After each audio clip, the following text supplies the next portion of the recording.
Bang! Neevesknives. I'm Jared, and Willow paid for us to start early. Thank you, Willow. I appreciate the donation. I'm sure a bunch of other people are also pretty happy about it because we got to start early. How's everybody doing tonight? I hope everybody's well. I see we have England in the house. How you doing, Jim? Appreciate you coming. Appreciate you being here. Now, I have a bunch of topics for us to talk about. Not as many as normal, but I think some of them are a little, I don't know, maybe they're not, but I thought maybe they might be a little bit longer. I do have a story for us at the end though, so I did tell it before, but I think I might go into a little bit more detail this time. And it's been a long time. I think it was like one of the first stories I told. So let me switch this over. Give me 1 second. What's everybody carrying in their pockets today? Let's hear it. I got, man, I can't get this thing out of my pocket, guys. I know it showed up with issues. I know that, and I have worked some of them out. Most of them. What's up, Samurai? But I got this real steel G-frame, White Mountain Knives exclusive still in my pocket. You can only get it from White Mountain Knives. It's the titanium frame lock version. I think they have like a slip joint version of this or something, or maybe a double detent version. I never had the other version, but it's nice and slicey, super compact, very easy to carry. It kind of reminds me of, I would put it in the category of like the Waypoint, the Quiet Carry Waypoint. Obviously, it's way, way less expensive because the Waypoint is what, $280, $290. And that's the other thing we're going to talk about. Inflation of knives. Holy cow, prices started going up aside from some knives, but so we got Ed's got the Pilar, the Smoky Mountain Knives, the Pilar 2, and the Smoky Mountain Knife, I'm guessing SMKE Shepherd. I'm reading that as Smoky Mountain Knives, but there's no W at the end. Benjamin's got the Yojimbo with the Aramis carbon fiber scales. Deacon's got the Atom. Love the Atom. Great knife. Patrick's got the Fornix. What's up, Nick? Who else we got here? Willow's got the TS277 and a Damascus Skinner. Talica's got the BGM. I just sharpened. The thing has a super deep hollow grind, very, very thin behind the edge, and it's a custom, so it's got a custom heat treat on it. And I know I've said this so many times, but the steels we deal with every day are night and day difference when it's heat treated by a custom heat treater or custom maker when they're doing them one by one. And like BGM knives, like you can feel the difference. Like I'll literally just get done sharpening the exact same steel, then put that on the stone, and it's like it feels like twice as hard.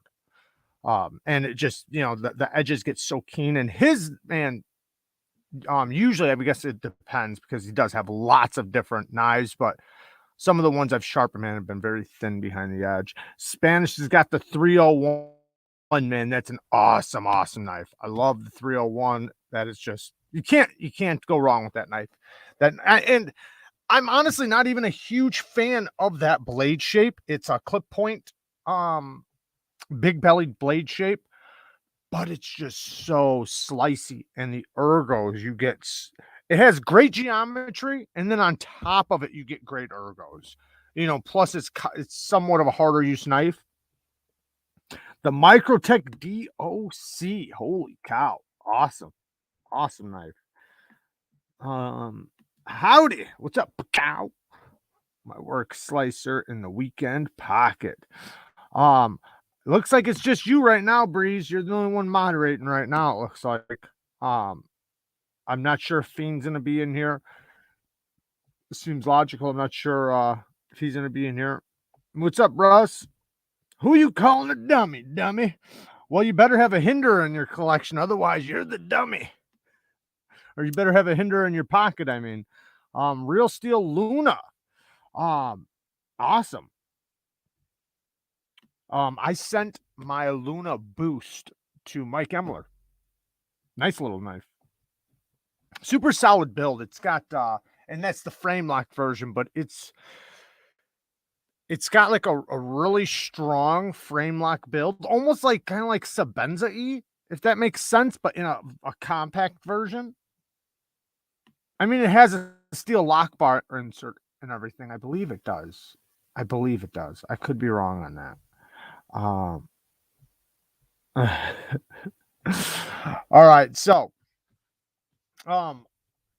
let's get into some of these topics. Oh yeah, I forgot to say we are going to start doing word of the day. You know, like every live, we do lives every Wednesday and Saturday, 7:30 p.m. Central Time for anybody who doesn't know. 7:30 Central every Wednesday and Saturday, and we're going to start doing word of the day. We'll run it, you know, here in a little bit. We'll talk about it. Don't forget to drop a like, and if you're not subscribed, I'd love for you to subscribe. We were killing it there for a while, but the subscribers are starting to go down a little bit, but they're still up there. They're still up there. Yo, Neeves, tell me what you think about the Benchmade Greg Thompson SOCP. I don't know what that one is. I don't know what that one is. Let me Benchmade. Let me just pull this up really quick. New tab, share.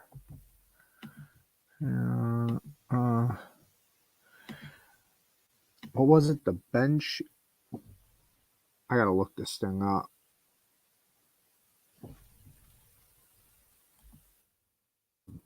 Oh yeah, Benchmade, man. The prices have been going up. I did find a couple sites because I was looking up the 940 earlier. You know, they were always like 170, 180. I found one site that was selling them for that much, but most of the sites were selling them for like 210. What was it? The Benchmade Greg Thompson.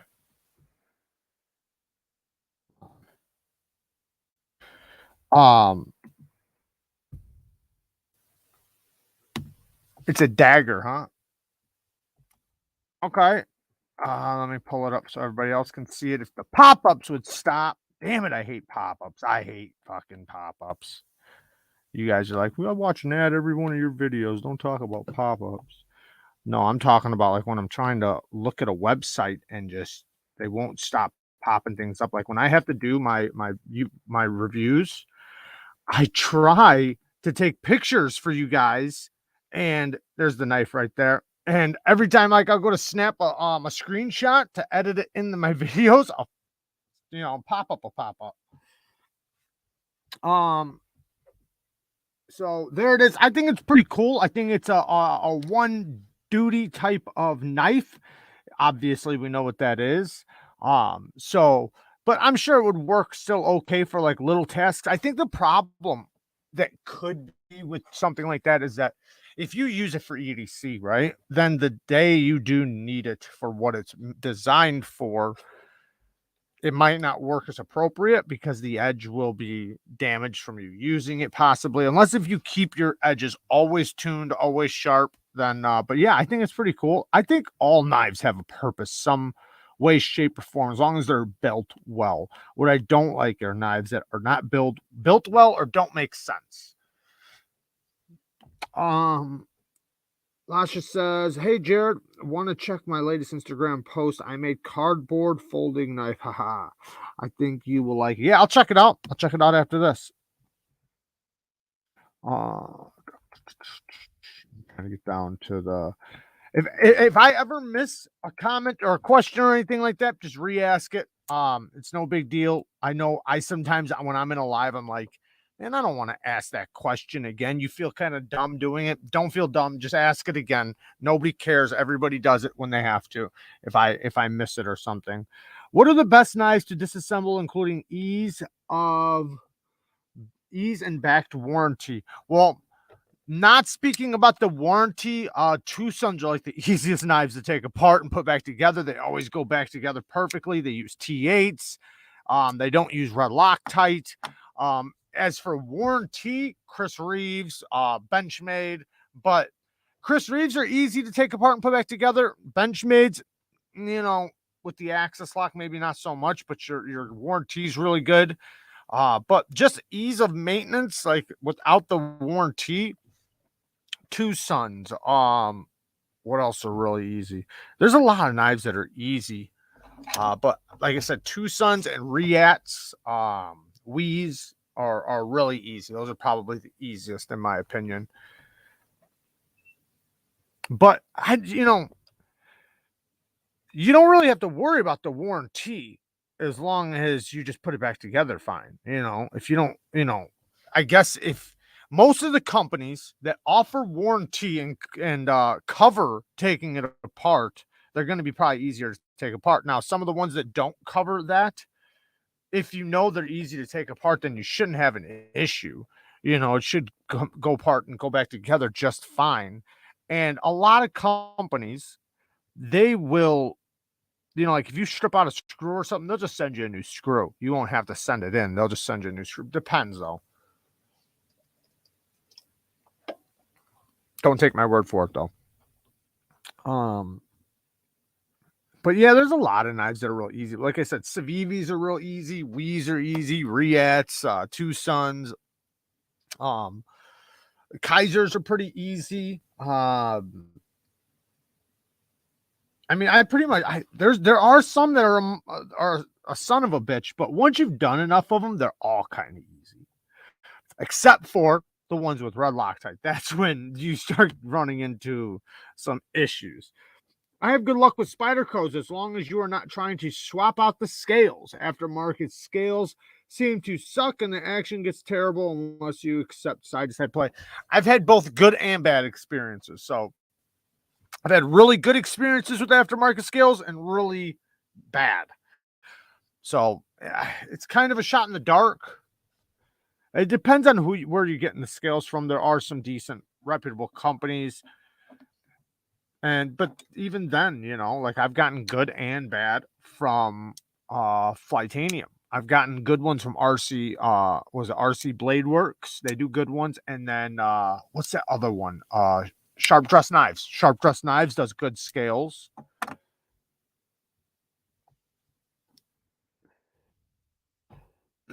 Yeah, red Loctite does suck. So I did make, well, I set it up. I haven't finished it yet, but I got I made a denim strap. So I took my denim, all right, took an old pair of jeans that was clean and just didn't have like anything on it, no tar, no concrete or anything like that. Nice, clean old pair of jeans I don't wear no more. The denim is still nice and strong. Cut out the leg. So I cut out the leg and then I kind of stretched it out. Well, first I stretched it out like with my hands a little bit and I cut the seam out. So it's just the blank piece of denim off of the leg, no seams or anything. And then I took my 0.5 micron stropping compound, which is a paste. I have a bunch of different pastes, but that one's a 0.5 micron. And then I have diamond sprays that are 1 micron. I have all different kinds. I probably have 10 different pastes and like probably 12 different like the kind that come in a brick like a crayon. I got a bunch of those too. Anyway, so I took the denim and I put the paste on it. I'm gonna try the paste. I'm gonna take the other jeans or the same pair of jeans and probably make about 2 or 3 of them and see which ones work better. But I'm gonna use it on the Rockstead. I'm gonna see how that does with the 0.5 micron. Now I might order some 1/4 micron. I don't have any stropping compound in 1/4 micron. I got 3 micron, 2 micron. I've got diamond. I got all different kinds, but my lowest one is a 0.5 micron, I believe.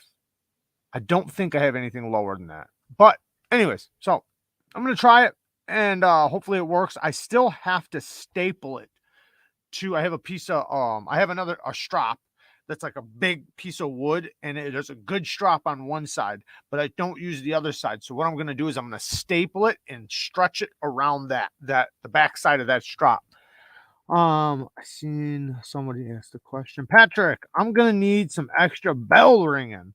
All right. Did somebody didn't see nothing?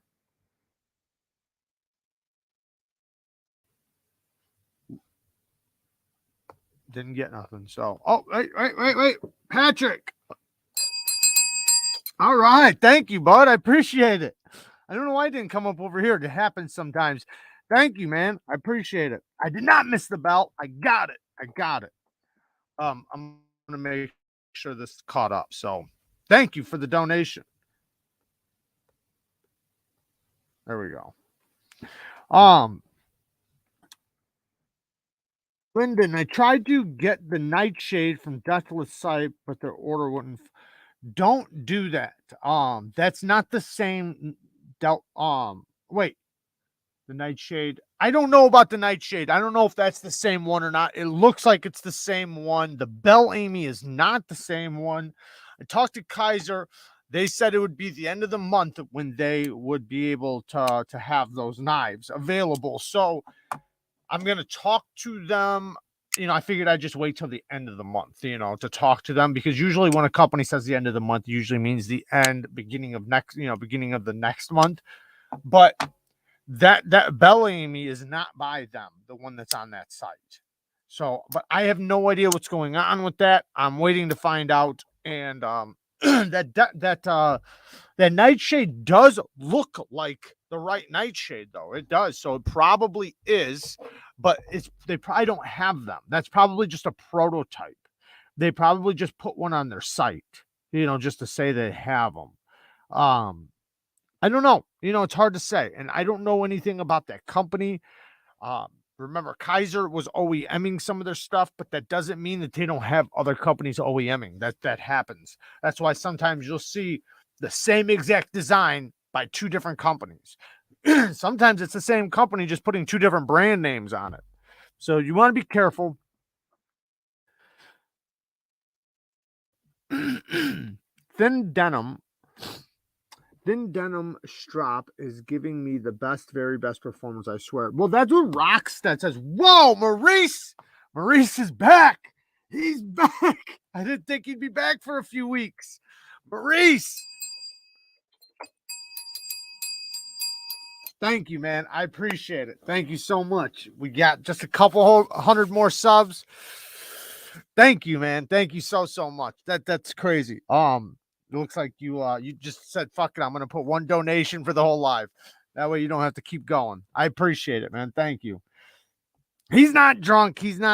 Don't say that. He's a huge supporter, and I appreciate it. Oh, don't do that to me. So thank you, man. That's so awesome. But yeah, the denim, that's what Rockstead says. Rockstead, I'm leaving that up there for a few minutes. Rockstead says that that's what they recommend. They have, I believe they have like a specific compound that they recommend. I'm guessing it's diamond, and the reason why I'm saying diamond is because that, their knives or their steels heat treated to like 60. I think mine's 66.3.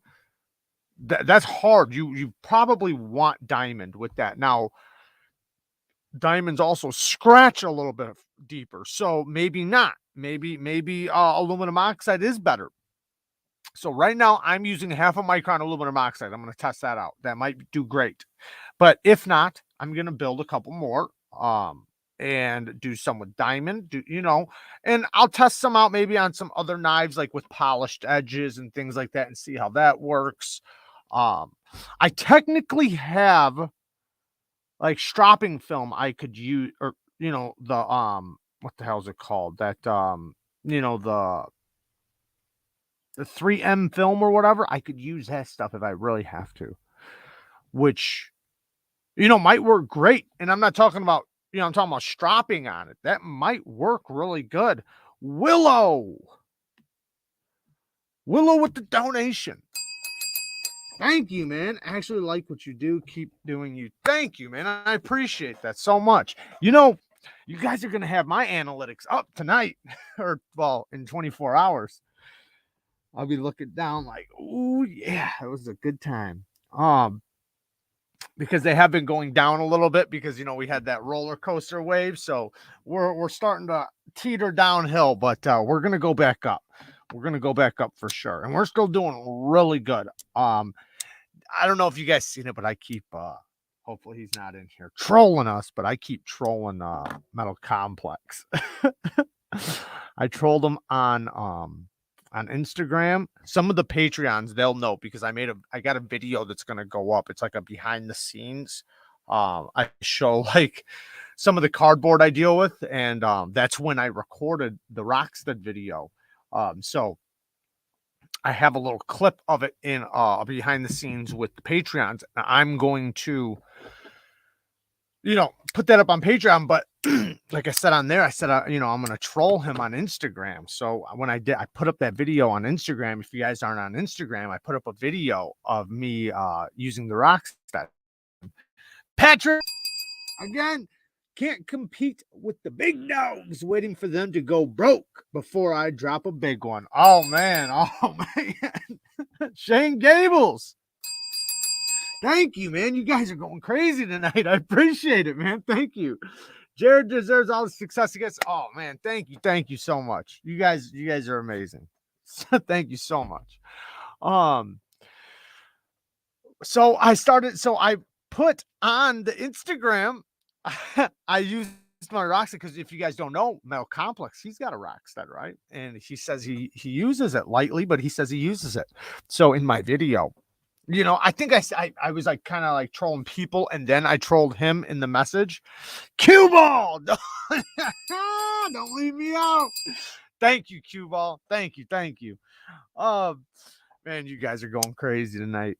My wife's probably over there like, what the fuck? Shut that bell up. What's up, Ethan? So I said in the Instagram, I said use your Rockstead. Everybody wants you to use your Rockstead. And I said, like, shut the fuck up. And I started using the Rockstead, right? But then in the message, I put this is a tag, or I tagged anybody who else has a Rockstead to do the same thing. And then I said, I'm talking to you, Metal Complex. I didn't see the video yet. I'm guessing there's not going to be one. But besides that, I went into his live yesterday, his giveaway, and I keep doing this like on all his posts. I just keep putting, I'm coming. I'm coming. And he doesn't get it. I figured he did because I made a message to him, I don't know, like a month ago. I said, I don't remember exactly what I said, but it was pretty obvious what I meant. You know, I said that, you know, like I'm going to pass him, right? Like that I'm coming for him. Because then he said to me, he says, well, when you pass me, can I ride your coattails? And I said, no. I said, I'll think about it. Anyways, but so now all his messages, and I've told you guys, I said, every time you see Metal Complex put something up, and some of you guys have done it because he mentioned it, and I thank you guys. Thank you guys for having my back. You guys went into his comments and must have said, Neeves is coming, right? Neeves is coming for you. He's coming. Well, I guess he started getting freaked out. Like, what are they talking about? What are they talking about? And I guess he keeps asking, like, what are you talking about? And they're just like, oh, you know. Neeves says you'll know. So I keep doing that in his lives, in his videos. I just put, I'm coming. And he doesn't know what's going on now. He must have forgot. So now he doesn't know if I'm coming to fight him or what's going on. But no, he's got a good sense of humor about it. So I'm sure he knows that I'm just messing with him. But I mean, I'm not messing with him on that I'm coming, because I'm definitely coming. If we could keep it up, we could pass his ass by February. I doubt it, but I still like to keep the fun going. And I love Metal Complex, so I like trolling them and messing with them. Jared, you're almost at 20K. You're passing up everyone. I know, man. It's crazy. But you know what? And I'm not, listen, I am very, very thankful for being at 19.5. But we were like going up. So technically today we were supposed to be at 20. and we're at 19.5. So that means we're about 500 down from the way it was going, which is still amazing. I'm not, obviously I love it, but and that's the way it goes. It goes up and down like a roller coaster, which is fine. So I'm very happy with where we're at. So but I was able to, for like what, a month, we were hitting 1,000 every 3 days, 1,000 followers, which is just mind boggling. Right? Even 500 every 3 days is mind boggling. I'm definitely working very, very hard. I'm working so hard. I had a conversation with Red Wolf. And oh yeah, by the way, Friday, guys, we're doing a live horror like a horror live, like a ghost story live or whatever. We're gonna tell like ghost stories and possibly like some scary stories, like with some knife stuff or just regular scary stories. I'm not sure exactly how it's gonna go. I got one good ghost story, and then possibly like some other scary stories. Me and him got a lot of crazy stories, so we're gonna do a live on his platform. What is it? I think 5 o'clock his time. I forget what that is for my time. I think maybe 2 o'clock. I don't know, 3 o'clock my time. I'm not sure, but I will make a post about it. What's up, Frank? Jared needs a vacation soon. Okay, so that's where I was going with this. Jared needs a vacation soon. I think the desert is a perfect place to visit. The desert, yeah, I would love to go to the desert. I would love to go to the desert. Never been to the desert. But so me and him were talking, and I said that because he was talking about like, because some of the problems I'm having, like I'm doing so much that I'm having little issues because I'm doing so much and I don't have enough time to put into investing, if that makes sense, investing into making certain things better and upgrading, which I always do. I've done that this whole time. I've always upgraded everything. I've always invested in everything, whether it was sound quality, lighting, or, upgrading how I edit, whatever. Right. But I said that I'm probably going to take a couple days off here in a couple weeks and just invest it into learning, like maybe learning how to use my laptop, because I don't use my laptop for anything but this. And then maybe learning a couple other things that would help the channel out, maybe a new editing program or something. But I think that would be really good. Okay, so this new Atoma stone, I love. Red Wolf Kyle is crazy dude. Yeah, he's awesome. I'm in the city part of the desert. I've never been to a city inside of a desert or a desert around a city. So, the farthest I've been to Colorado. I've been to South Dakota, but never to the desert. So my Atoma, my diamond plate, the new Atoma, this thing is aggressive. Holy cow, does it cut? I can set a bevel with this. Normally with my Veneve, my lowest grip Veneve, which is 165 micron, I could set a bevel on that in like 5 minutes, give or take, sometimes 10. It depends, right? Like if it's really thick behind the edge and I'm laying back the edge, it might take me 20 minutes, right? Even 30 minutes sometimes. It depends on the steel, depends on how fast I'm going. If I really was wanting to, yeah, I could probably do it in 15 minutes or something. This, I could set a bevel with this in like 2 minutes, if that. I mean, it's just, it hogs steel. Now, this same type of stone is also good for flattening, meaning you can get one of these and take your aluminum oxide stone and flatten it on there. These are technically really good for that. It's for flattening stones or for sharpening. And that means that these stones are long lasting. And I've spoken to a couple of people that have talked about them, and they said like theirs have lasted for years. My other diamond plates, with me using them constantly, they last months. So, and the next best thing is this thing comes off. This is a little plate. You probably can't see it, but this is a seam all the way around, and I can take the top off. It's like sticky. I don't want to try to take it off right now because I don't think it'll go back on. But then they send a new one that's like, I don't know, maybe it has the glue already on it, and you just slap it back on. They're like, I don't know how. Oh yeah, this is another thing I kind of fucked up on. I bought this for $100. You know, in my video where I used the magnifying glass to go up close to it, I was able to link them for like $70, 65, $70 or something like that. I paid 100.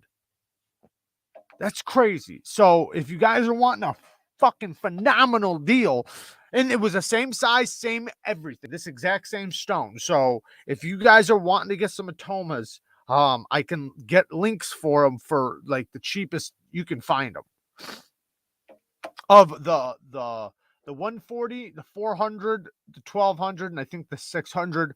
Now, for you guys that have work sharps, the work sharps, if you guys bought the attachment, and I know I have that video coming up of the attachments, or more attachments, sorry, more attachments and tricks, like tips and tricks, right, with the work sharp, mostly folders.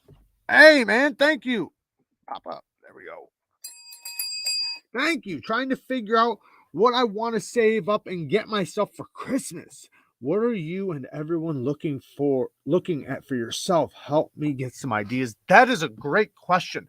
Everybody in the chat, whoever's got some great ideas for either knives that are coming that will be out before Christmas, because let's not forget, we got Black Friday coming up, and I'm not saying that the Hinders and Chris Reeves are going to be going for half off or anything like that, but a lot of knives are there's going to be some deals at Blade HQ and Knife Center. But if you guys know of some really good knives coming, that would be a great Christmas knife. Patrick says, get a Harsey folder. I like the Harsey folder.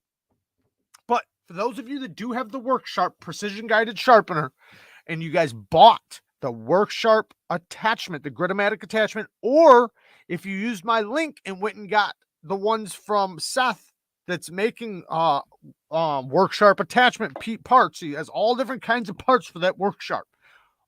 All kinds. I got another video coming up with more attachments. If you guys bought the stone holder attachment, you guys can get Atoma stones for your Work Sharp. You can get Neve stones, whatever stones you want. Oh, fucking Canada. Sorry, guys. Are they still in here? Let me know how things sound, how things are going. Yeah, Russ, I think that's a good question. What is the budget for the Christmas knife? What is the budget? Silver City, where Billy and the Kid was from. Oh. Same as Geronimo. Joseph, yes, 3 times from her for sure. What's a good pocket clip for a Kubi KU322? I heard that Savivi's clips work on there. I haven't tried it. I could try it right now if you want me to. But I heard they work good on there, so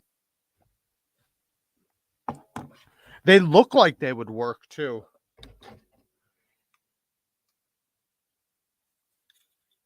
Yeah, it looks like it would work great. Just so you guys know. Maurice! What are you doing, Maurice? What are you doing, man? Thank you, Maurice. Thank you. Thank you. Settle down now. Settle down. Shane's got a ProTech TR4 manual button lock coming from Red Wolf for Christmas. Sweet. I've never tried any of those ProTech manual button locks, and I'll be honest, that's the one I would get too. I wouldn't get one of their autos. I would get one of their manual button locks. They look, because who does button locks the best? An auto company, right? Or ProTech would be who you'd think, because one, they do autos. Not only do they do autos, they probably do the best out the side autos out there. You know, there's a rock solid, no play, no play towards the lock, meaning in, this direction, not side to side, but this direction towards the lock. There's a rock solid. So if you're going to get a button lock, you would imagine that ProTech would be the way to go. Not saying other companies haven't done it right or done it good. Under 1,000. That's a big spectrum. Man, you got Churro Gorovs in there, you got Chris Reeves in there, you got every Riat, every custom knife factory. That's a big list right there. You could get a field duty. That's probably I would possibly lean towards a Liang Ma if I wasn't going to lean towards anything from the USA.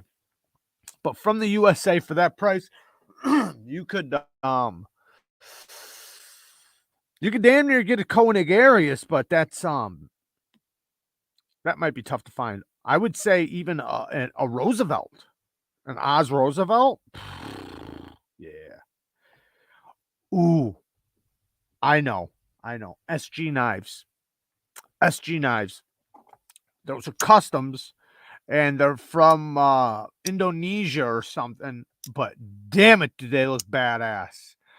Yeah, that sounds like a sweet knife. Mannix 2 lightweight or a Shaman? Shaman. If it's gonna be the lightweight, don't get me wrong, the Mannix 2 lightweight is fire. It really is fire, and you might possibly carry that more, to be honest, because it's very light. Like it's almost so light that it doesn't make sense. And if you're gonna get the best FRN, it's gonna be from Spyderco. Spyderco's FRN's amazing. So it's hard to say which one, but I would go with the Shaman if you're talking about having a tough hard use knife. But don't get me wrong, man, that's the toughest lightest toughest knife I think I've ever felt. I loved carrying it because it was so light, you could just carry it everywhere. A cue ball says the whippersnapper. The whippersnapper. The whippersnapper is a great knife to get.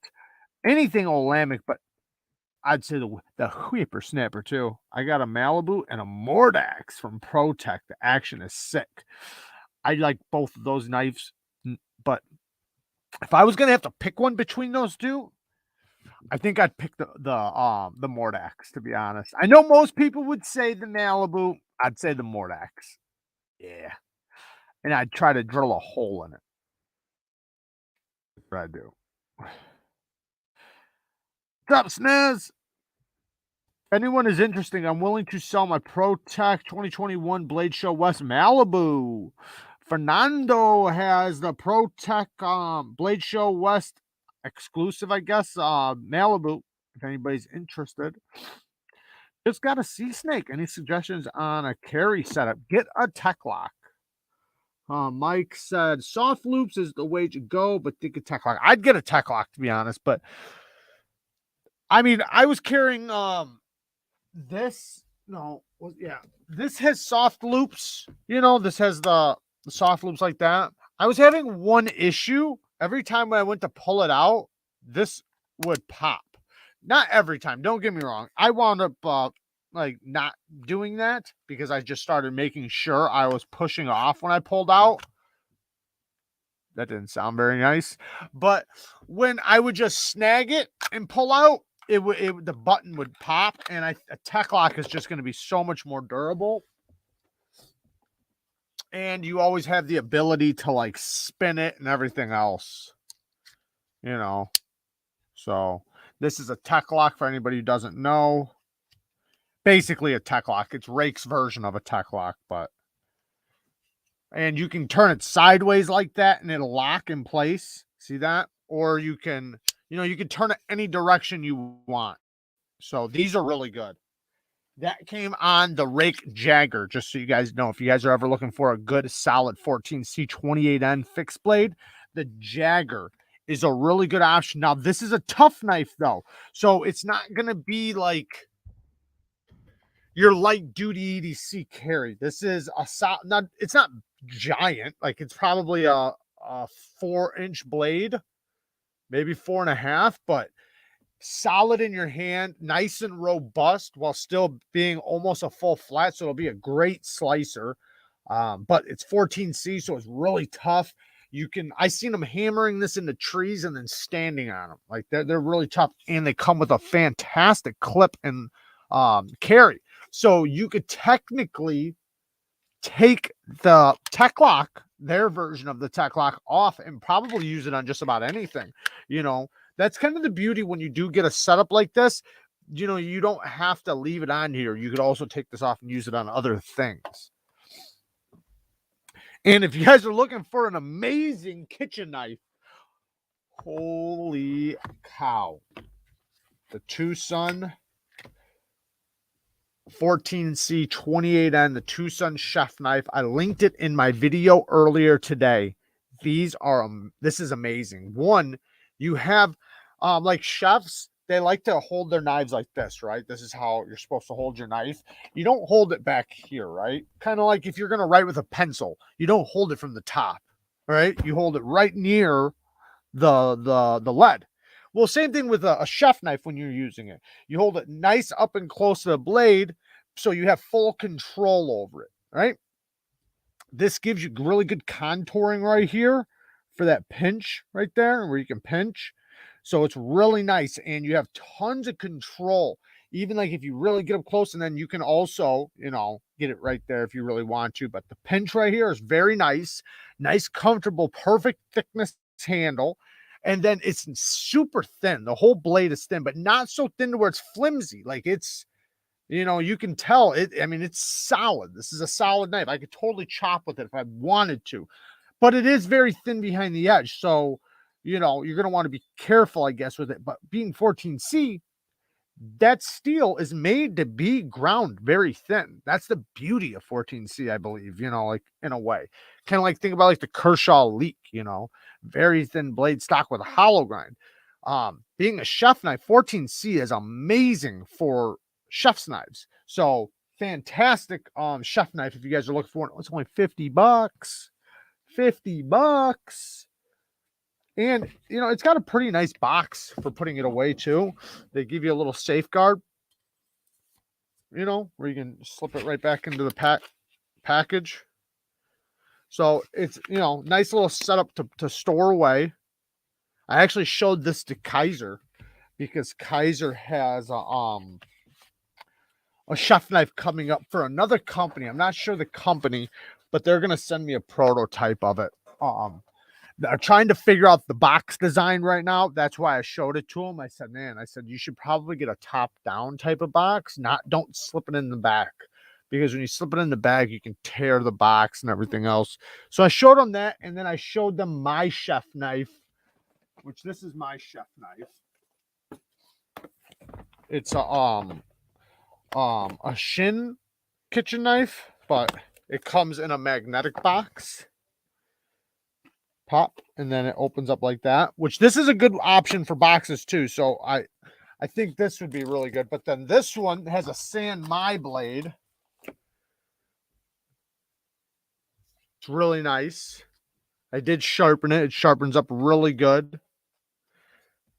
I would recommend that probably the Tucson a little bit more, but this thing did get nasty sharp though, and it's got like I said, it's supposed to be heat treated at 62 HRC, 62 plus HRC. And then the spine of it is like some sort of steel that they don't heat treat, and I think they differentiate the heat treat or something like that. I'm not positive, but it seems pretty badass though. I like kitchen knives so that I like kitchen knives that I have that tear drop grip. Thicker at the spine and thin at the bottom. Thicker at the spine and thin at the bottom. Do you mean on the handle or on the blade? I'm going to get a cold steel kitchen knife. Maurice, you're going to get a cold steel kitchen knife? I don't know if I've seen those. I don't think I have. I don't think I've seen those. Maybe we should check it out. Did that Civivi clip work on the KU-22? I didn't take it off. I mean, I can real quick if you guys want me to.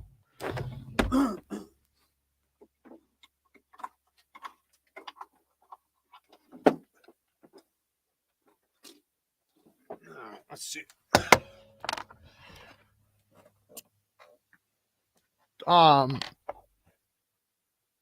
This is the TRM driver, and they got the Weehaw bits. I was telling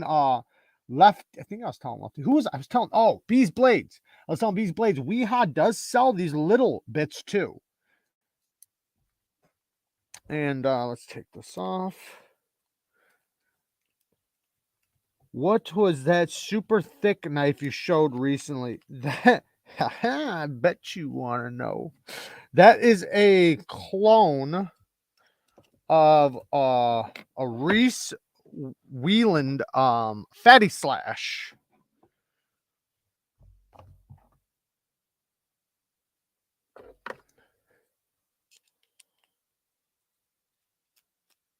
All right. Here goes nothing. Let's try it. That TRM driver is the same as the iFix driver. And yes, Weha makes the bits. Yeah, I'm just saying, like, for other people that get drivers similar. Yep, works perfect. Even the screws work. Oh, except for one. Oh, because that one's a different hole size. Okay, so the top screw didn't work, but let me take one. It's because it's longer. Okay, so all you have to do is take the top screw out from the Kubi and use it. So I don't want to mix up the screws, so I'm going to take this screw back out and just switch it. Don't mix them up. Okay.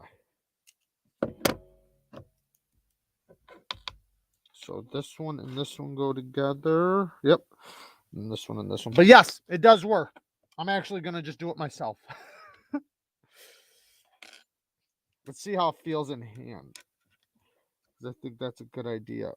You just got to make sure, because on the opposite side of the Kubi, they got the T8 and it's longer. So the top screw of the clip is a longer screw. But yeah, it works great, man. This is going to be awesome.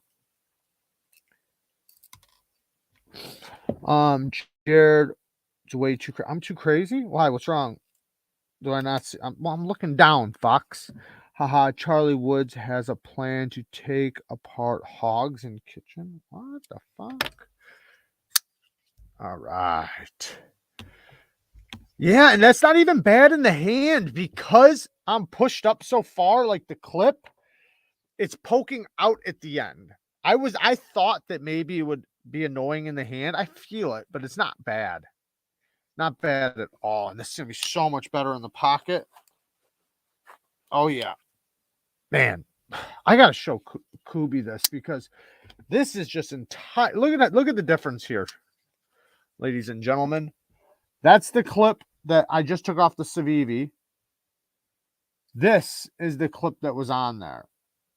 Look at how tight that is. If it'll focus. Probably won't focus, but it's like the difference between this and this. No room. Now I'm gonna have to put this one on the Civivi. But I'll say this, because I don't know if you guys remember, but when I talked about this knife, the Hadros, one of my complaints, even though I haven't done a full review, but one of my complaints is that it's so the clip is annoying in the hand. It's too tall for this knife. They should have used an insect clip or a non-deep carry clip, in my opinion. Even without focusing, I could see it. It's nice in the hand. It's really nice in the hand. It's not bad at all. I'm happy with it. Now I want to see how this one is. This one's still annoying. It just can't. You can't put a deep carry clip on these thin, scrawny knives like this. I mean, look, the clip it's tall. I mean like, or long and tall this way. Like, it's wide, broad. It's not, this handle is way too thin for a deep carry clip, and it's annoying in the hand regardless, unless if you put a non-deep carry clip. What it needs is like a clip like this, or even a milled clip might work better, something like that, because then you could ramp it kind of like this, how they ramp it up on this milled clip right here, how it ramps up. That would even be better than these deep carry spring clips. They just suck. They suck so bad. I'm leaving I'm leaving this clip on there. Because I carry this and use this more than the Hadros. The Hadros' liner's too tight for me. I don't like it. I like the knife. Kara actually went and carved pumpkins with, or no, she used actually the sea snake. I told her she was trying to pick a knife to go carve pumpkins with her nephew. And she was trying to figure out what knife to bring. She wound up bringing the sea snake and something else. I gotta clean them. Neeves custom clips. Yep. I just take clips off of every knife and swap them all around and then call it my custom clip. Come on, focus. Focus.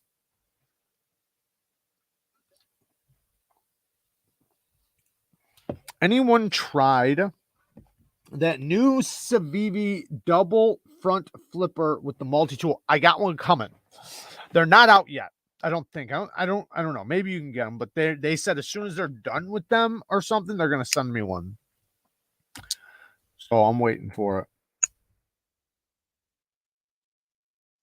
But yeah, I can't wait for that one because that actually does look kind of interesting. It's got like a multi-tool on it or something. Is that the one you're talking about? There were two reasons I did not pick up a Hadros. The clip and tight handle combo. I love that blade though. Yeah, the clip, but you know the worst part about it? It's not even the clip. It's the shit access to the lock bar. It's so tight.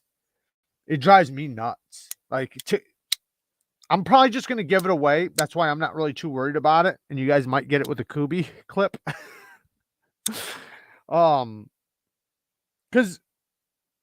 I don't know. It probably won't be as bad on this. But anyways, it'd probably be better on this because the taller it is, the worse it is for the Hadros. But if I was going to keep it, though, I would have to modify it. I mean, I can, like, pointing it like that, like where I turn it and I do it with my pointer finger, it ain't bad. But when I do it with my thumb, it's not reliable. Spanish Navaja says, I'm currently looking for a tie clip for the Hadros. I think the ZT0450 style clip will work. MXG Gears sells some nice aftermarket clips. Yeah, I bet you that would work, to be honest. I guess I could check it, right? Fucking shit. You guys got me checking all these damn clips. Now I gotta find my 0450. Where's my 0450?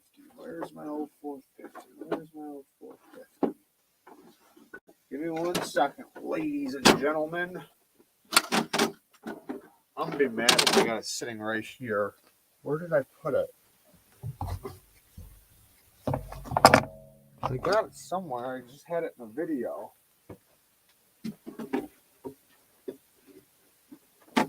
Oh, I think it's in the back.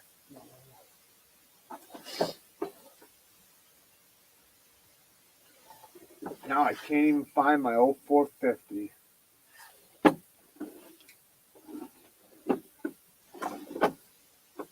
Oh, there it is. It looks, I think it'll work, but it's hard to say. Pop's Custom. Got my custom clips going on.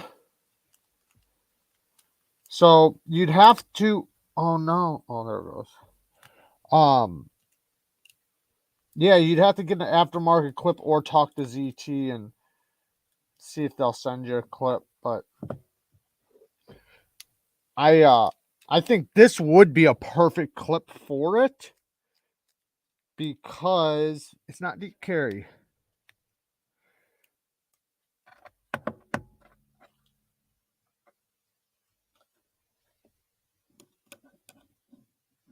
It lines up perfect.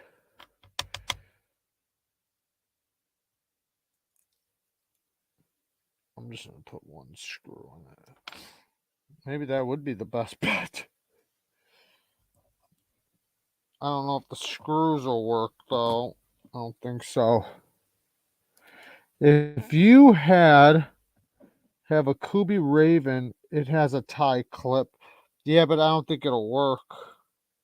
Okay, the screws won't work or the screws from the Hadros won't go through. Let's see if the ZTs will. Nope. So You could do it, but what you'd have to do is you'd have to drill out these holes a little bit bigger. Maurice, everyday EDC. Is he in here? For everyday EDC, EEDC. Thank you, Maurice. You know what you could do is just not clip it at all. This is so comfortable in the hand now. That's fire. Just use it no clip, I guess. That might not be a bad idea. Let me put my old 450 back. I hate not sitting here talking to you guys. I feel like everybody's leaving now. 87 people, I guess maybe not. There's these two. I agree. Access to the lock bar could have been much better. Much, much better. Like, just, I mean, I want good access, but I would take just any access. They didn't put nothing. Pops Custom does great clips. However, not better than Lynch clip. Thing is isn't most aftermarket clips like for the ZT, aren't they deep carry? All right, I'm not flipping no more clips, motherfuckers. Come on. All right, I think I have to switch it because that one's the bottom one or something. Yep. I appreciate it when you bring up if knives are good left-handed. You like that? I started doing that because of lefty, and I also noticed that I had a lot of comments of people saying, oh man, I'd love it if it had a reversible clip, and they didn't have to say anything else. That just means they're left-handed. So even though I'm married to a lefty, she doesn't carry lefty. She carries righty. So she don't really care, but son of a bitch. So yeah, I understand. Like, you'd want to carry in the pocket that you're handed, right? I would hate carrying in my left pocket. I mean, if I had to, I would, but I'd hate it. Or you know what I would do? Because I'll be honest, there's a knife that I'm gonna flip the clip on. We'll just talk about it right now. There's a knife I can't stand the clip. It's driving me nuts. Why is it clips these days that are bothering me? But it's the actual clip going in. I lost the damn. Oh no, it's in the knife. I'll just show it to you guys. This damn thing. This thing's clip is the worst clip. Is it? Oh wait, let me wait. Custom EDC knives? What the hell? Where is it at? I don't see it. Oh, there. Maurice. I see Maurice for cue ball. What the hell? Thanks, Maurice. You know, they covered you already last week. They covered you, bro. Wait, what is that? And Custom EDC Knives, thank you for the donation. Hey, Jared, how's it going? What are your thoughts on Benchmade's S90V? Got myself 940-1 and curious how it compares to M390. Okay, I'm going to hit that in 1 second. Maurice, thank you again, man. You're the man. I appreciate it. So I like S90V. I do like S90V. I've only had Benchmade's once, maybe twice. So mine is good. So I'm not going to say like all of them are going to be good or anything like that, but mine is really good. Mike Emler loves his, so that says a lot. So I think it's pretty good. I don't know if they're running it a little soft or not, because they might be. I'm not positive. I know Benchmade has the tendencies to do that with some of their steels. Not saying they're doing that with S90V though. I don't think so. Mine feels good. But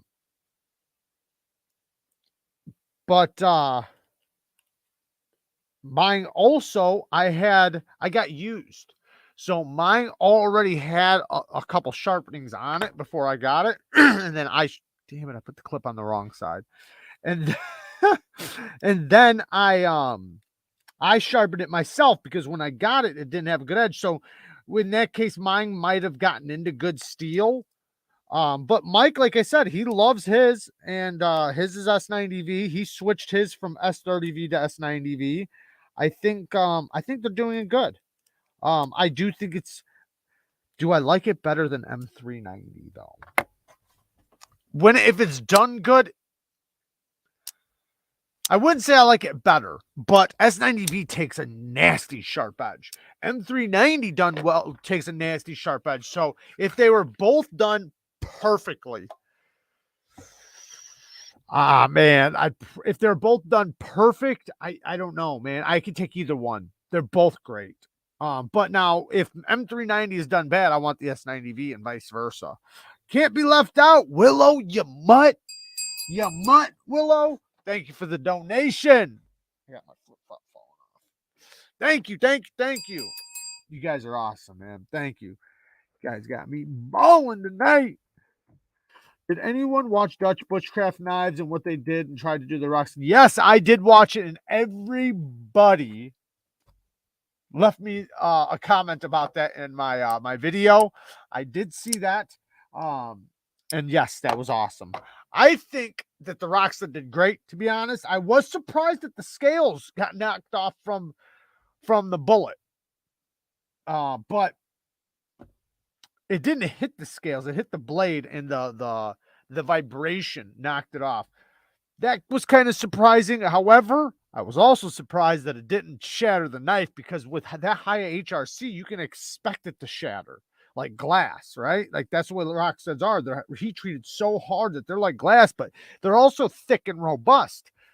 So obviously they also got some strength too. So, hey, and ZDP 189 heat treated that high. I mean, there's a reason why it can handle it. So I think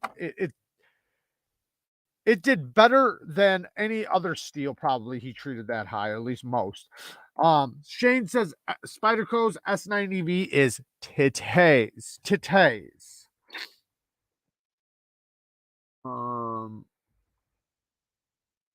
Someone, oh yeah, I wanted to say really quick. This knife is badass. I like the knife. The clip would work great if I flip it to this side. And it does have a reversible clip. So either one, I'm going to have to give it to a lefty, or two, I'm going to have to flip the clip and just accept it, because look where they landed the clip. Stupid, right? So when your pants go in, they go in and they just get stuck. It sucks. So I don't know what the hell I'm going to do about it. Hey, Jared, what is your favorite grind on a knife? Either full flat or almost full flat, full hot. See, that's too broad of a question, because my next question would be for what, right? Because my chopper is going to be different than my kitchen knife. My EDC knife is going to be different than my hard use knife, and so on and so forth. But I would say I love a nice full hollow. I love a full flat grind. So that's probably my option. Either one, a flat grind done right, where it has amazing geometry for a flat grind, kind of like the Tucson 301, or knives like that. But I love me a good hollow grind, and that's my favorite grind, is a hollow grind. So a good tall hollow grind, like the Chris Reeve Sabenza. That's like my favorite. But I don't mind a full flat when it's done right. When a full flat is done right, it's similar to a hollow. It really is. People don't understand that like say my 301, right? My Tucson 301, or other knives that I have from Tucson that have an amazing flat grind. I can sharpen it 3 times before it'll ever get thicker. Like the taper is so slow up to the flat grind or up to the spine. It's kind of like not like a chef knife, but similar in the geometry, where it's so slow down to the edge. So starting from the edge, right behind it might be slightly thicker, but it's such a small change that it doesn't matter. Similar to a hollow, because a hollow's like that. Now, some hollows, like Sabenzas, get even thinner the first sharpening. The first couple sharpenings, your knife actually gets thinner behind the edge. Then it starts getting Then it's like the same thickness, a little bit higher. Then it starts getting thicker. If I mailed you, could we talk you putting a sharpening on a Damascus blade? Yeah, just email me or hit me on Instagram. I like Instagram the best, but you can email me. Yeah, but that's a high powered air gun. That air gun's just as powerful as a 22. I promise you. I shot a lot of air guns. That like I shot this one 1,200 feet per second. My 22, my real gun that was a 22 was only shooting about 800 to 1,000 feet per second. So they can kill deers with that. They can literally hunt deers with that thing. So don't mistake it. That's just as powerful as many 22s and other guns, because the velocity of which, you know, its feet per second is very similar to any other rifle. Like, of course, there's going to be some rifles that are like, you know, 2,500 feet per second or something, but that gun is just as powerful. It's just air pushing it instead of an explosion, but the pressure's still the same. Do you know what I mean? They're just that front thing you see underneath the barrel, that's a big air tank. That's pressurized to a lot of pressure, very similar to an explosion. So it's moving just as fast as a bullet. You can hunt a deer with that. Absolutely. That's what it's for. That's literally what that, you can hunt varmint too, but it'll take out a deer, no problem. Right. They're Dutch, no bang bangs. And we should know better than to give those up. So I'm not going to get into it right now, but keep your freedoms. Keep your freedoms. Ask Australia. Jared, have you seen the retractable clip that goes in and out of the scales on the Lion Steel flipper? I can't remember. Yeah, I know what you're talking about, where you push the one side and it pushes out over here. Yeah, that's pretty cool. I just wonder how that is naturally. Like, if I grab it, am I naturally going to put my thumb there and push it through? And then am I going to want to pinch it on this side and stop it? I've never tried it, but it's a slick idea. I like the thought of it, because then when it's not in your pocket, all of a sudden it goes away. Now you have nothing in your hand but good ergos. So I bet you it's amazing. But I think that's the only model they did it on, and then it makes me wonder, why did they only do it on that model?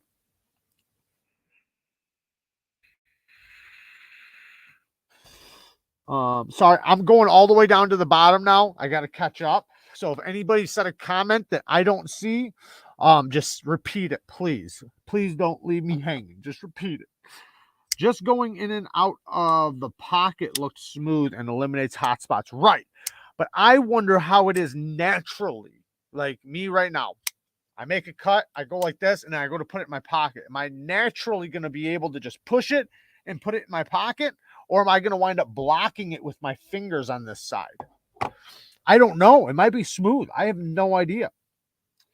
Wait, are we saying that a Rockstead is capable of taking out a deer? Basically, that's basically what we're saying. A Rockstead, what's up? Seems logical. Is capable of taking a deer. Is that what we're talking about? I wonder what one looks like. Have you ever seen one? I would love to take out a deer with a Rockstead. So, and yes, a deer will definitely take out a Rockstead very swiftly.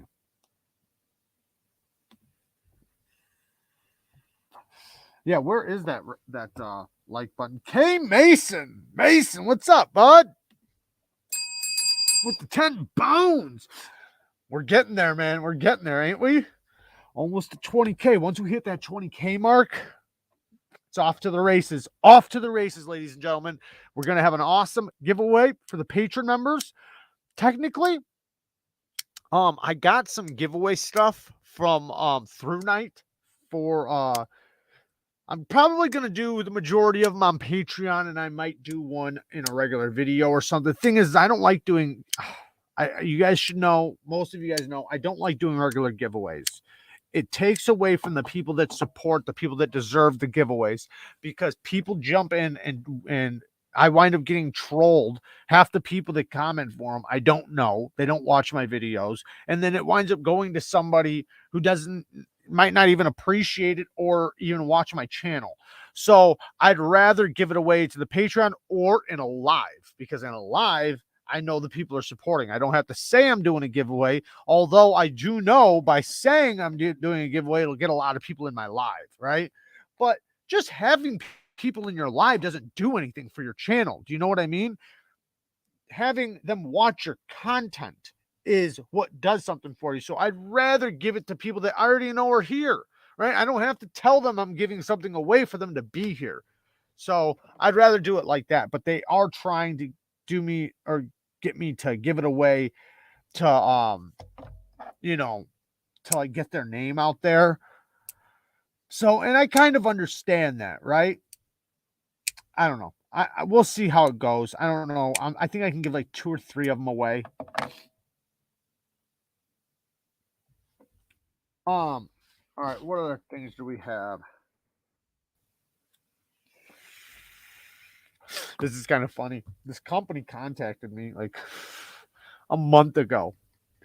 And it's one of those Pakistan knife companies that make Damascus knife. You know, do you like knife? Do you like knife? No, I don't like knife. But they said, would you like to sample one of our knives? Sure. You know, yeah, send me a knife. I'll sample it. They didn't say nothing for like a month.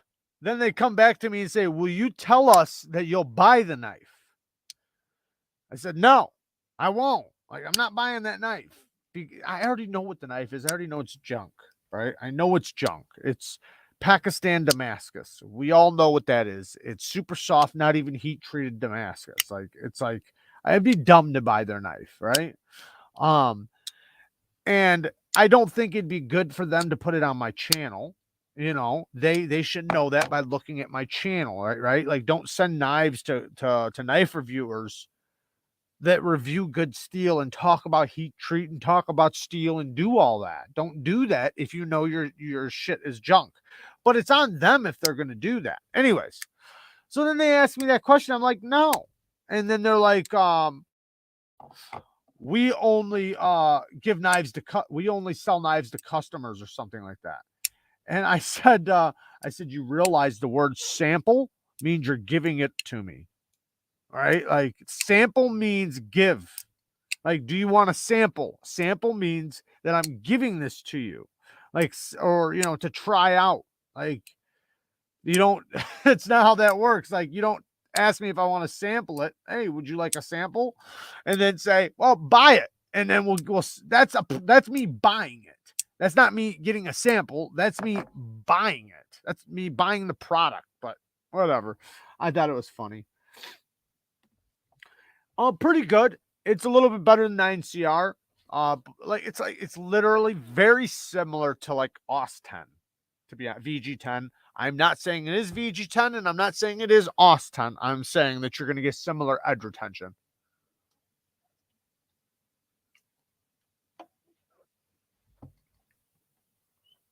Yeah, I'm buying an opportunity for a sample, exactly. And I have no doubt there's not a lot of them over there that make amazing products. I have no doubt about that. But we all know they're watered down by all the companies that make the shitty products. Even Outdoor 55, he did one. He bought one, and he could bend it in half. A knife should not do that. Like, if I bend this, it should snap or bend a little bit, and then when I let it go back to true. That it means it has a good heat treat. And if it's hard, it'll snap, right? It should not bend. His bent like, and then just stayed. That means it wasn't even heat treated, like, or it was heat treated super soft at least. Which some steels are supposed to be a little softer, but technically a good heat treat should go back to true. And you know, some fixed blades are supposed to be a little softer, so some might bend. Okay, some might bend, but that means you're going to lose edge retention, because by heat treating it hard for edge retention, you know, it's making it hard. So the harder it is, the more chances it has of snapping when bending. Kubi just raised their prices by like $20 on most of the knives on their eBay store. Seems like the recent boost in popularity is gone to their head.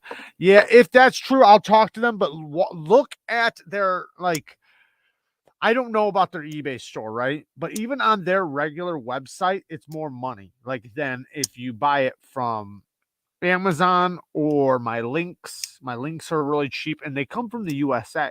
So they have a USA company here. Now that's another thing I was going to talk about, is that the prices are going up. Inflation is hitting. We got,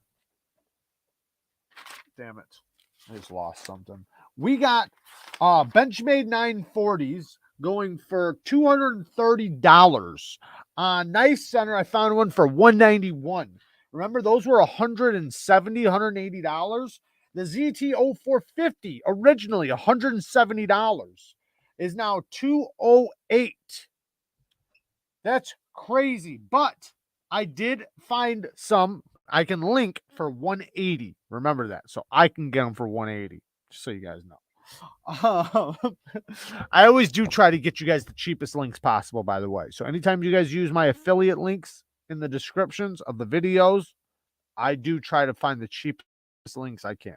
Sometimes I'll get a couple because I do realize there's different versions of things. So I might get like the most affordable one versus, maybe the one that's a little different that might be a little bit more money.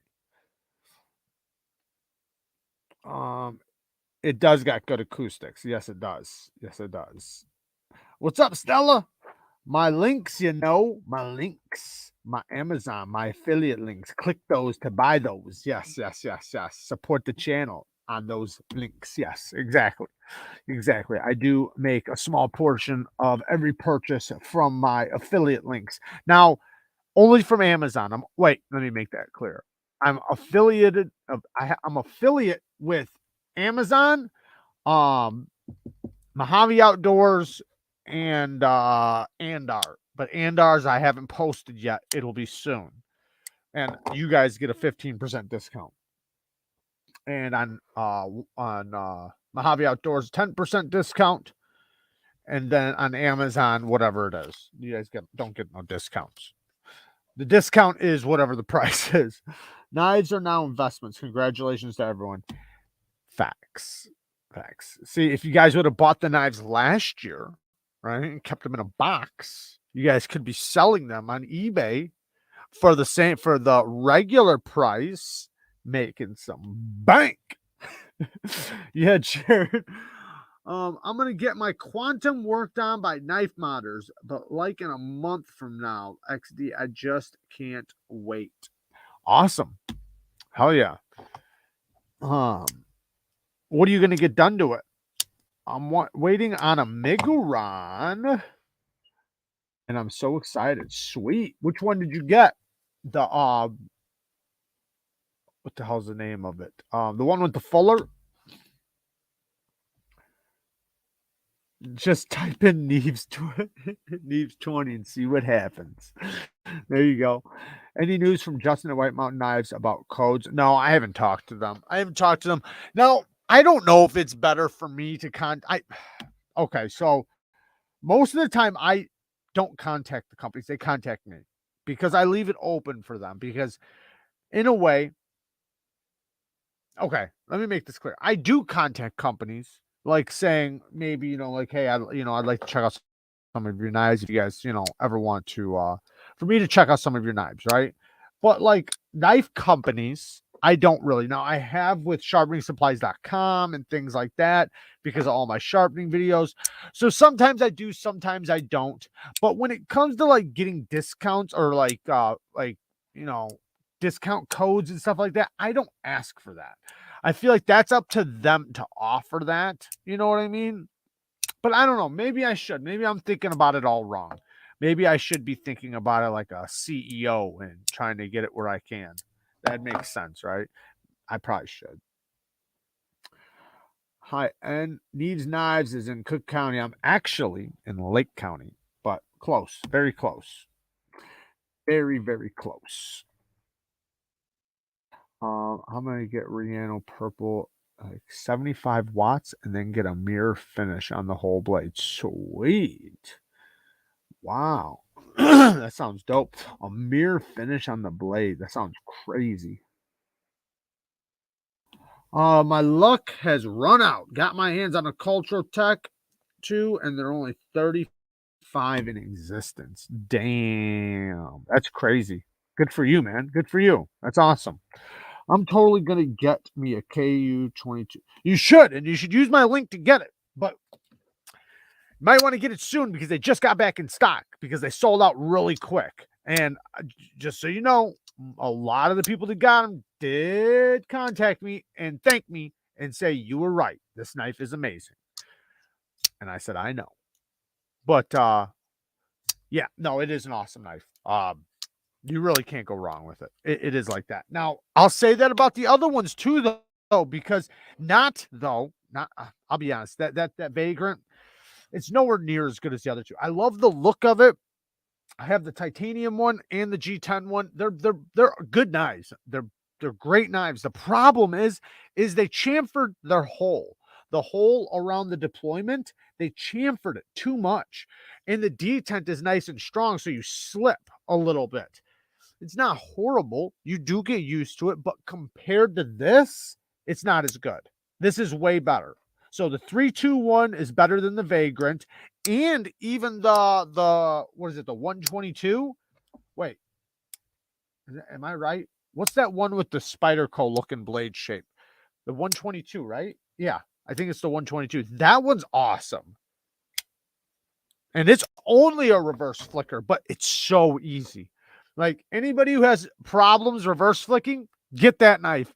You will not have an issue reverse flicking it. I can't imagine anybody having a problem reverse flicking that knife. The hole literally lands exactly where your finger lands, in the deployment, the way the blade shape is inside of the handle, it's like positioned exactly where your finger snaps out and just it pops out so fast, and it's so smooth, even though it's such a light blade. What's up, Newman?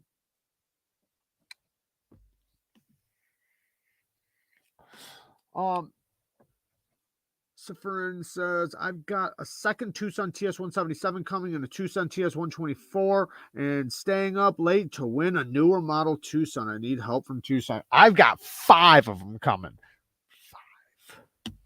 I spent a lot on Tucson this month, but I spent a lot because one, I seen one that is my style. Like, it's like, I got to get this bitch. This looks like a badass knife. And I thought it looked awesome. So I did get it, and I paid way too much. I overpaid.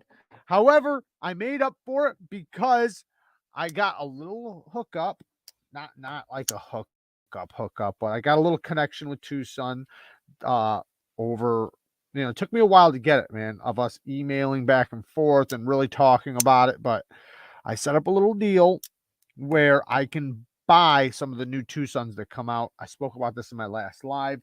So because of my channel and everything else, because I review them and I already know I like them and everything else, I agreed to 4 knives I really don't want, to be honest. Not saying I don't want them, but they wouldn't have been my pick. I would have never just picked them, but I needed a doorway, right? So I took advantage of the doorway to get these 4 Tucsons, paid for them, right? I paid for them, but I didn't have to bid them. I didn't have to do any of that. I just paid the cost. Now, I'm hoping that opens up a door for me to be able to get knives in the future of the ones I do want. This is a beast. This is not a Tucson, though. This is a concept, and it is holy cow big. If anybody who's got large hands out there and wants a full-size badass knife, this is pretty sweet. Stupid smooth. I'm in love with my Guillotine 520. I bet you are. The 520, the Custom Knife Factory 520, that's badass.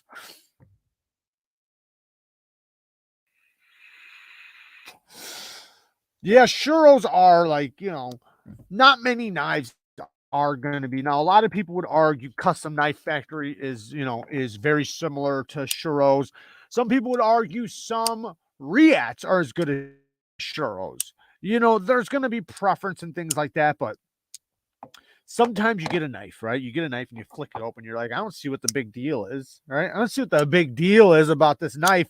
But then 6 months later, after you've used it, you've carried it, you've opened and closed it, and it's been so consistent across the board. It's never given you an issue, not one issue. It's never come off. A centering, a screws never came out. It's never like it's rock solid. The action's always been consistent across, like all those little details add up, and you're like, man, you start appreciating how well built a knife is after a long time, you know, or even after a short period of time, but you know what I mean.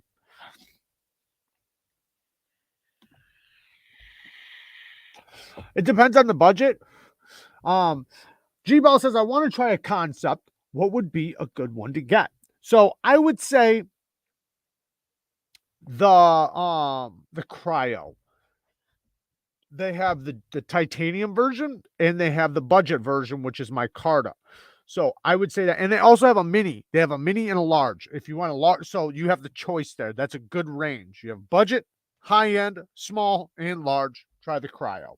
Awesome knife. What model is the badass concept? Oh, this one is the Shikari. The Shikari. It's big. You don't have to get it in Damascus. This one's in Damascus, but they have regular.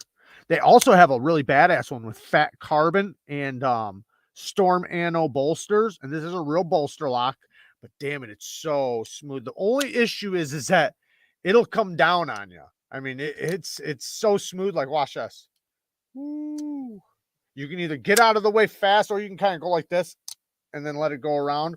But it's rock solid. I mean, it's locked up tight. This one's really good too. It kind of reminds me of the K2. It's obviously not as good as the K2, but it has a Damascus inlay in it. Not on the other side, though. I kind of wish they would have put the Damascus clip on there. It would have brought it all together.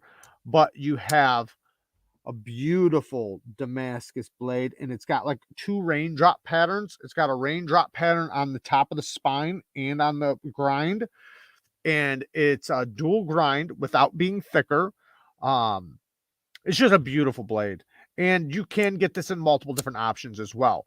The flipping action is really good, and I can feel, just like a lot of knives, like Kubi's do the same thing, but concepts, they really break in. So like when you first get them, don't judge it off of the first flip. Wait like 2 weeks of flipping. Holy cow, do they break in? They get very glassy smooth. A lot of Kaisers do the same thing. Kubi's do the same. Every knife does that, but some knives kind of come just the way they are, and they don't really break in. They just are the way they are. Seth's Bike Hacks. They do very, very few reversible clips.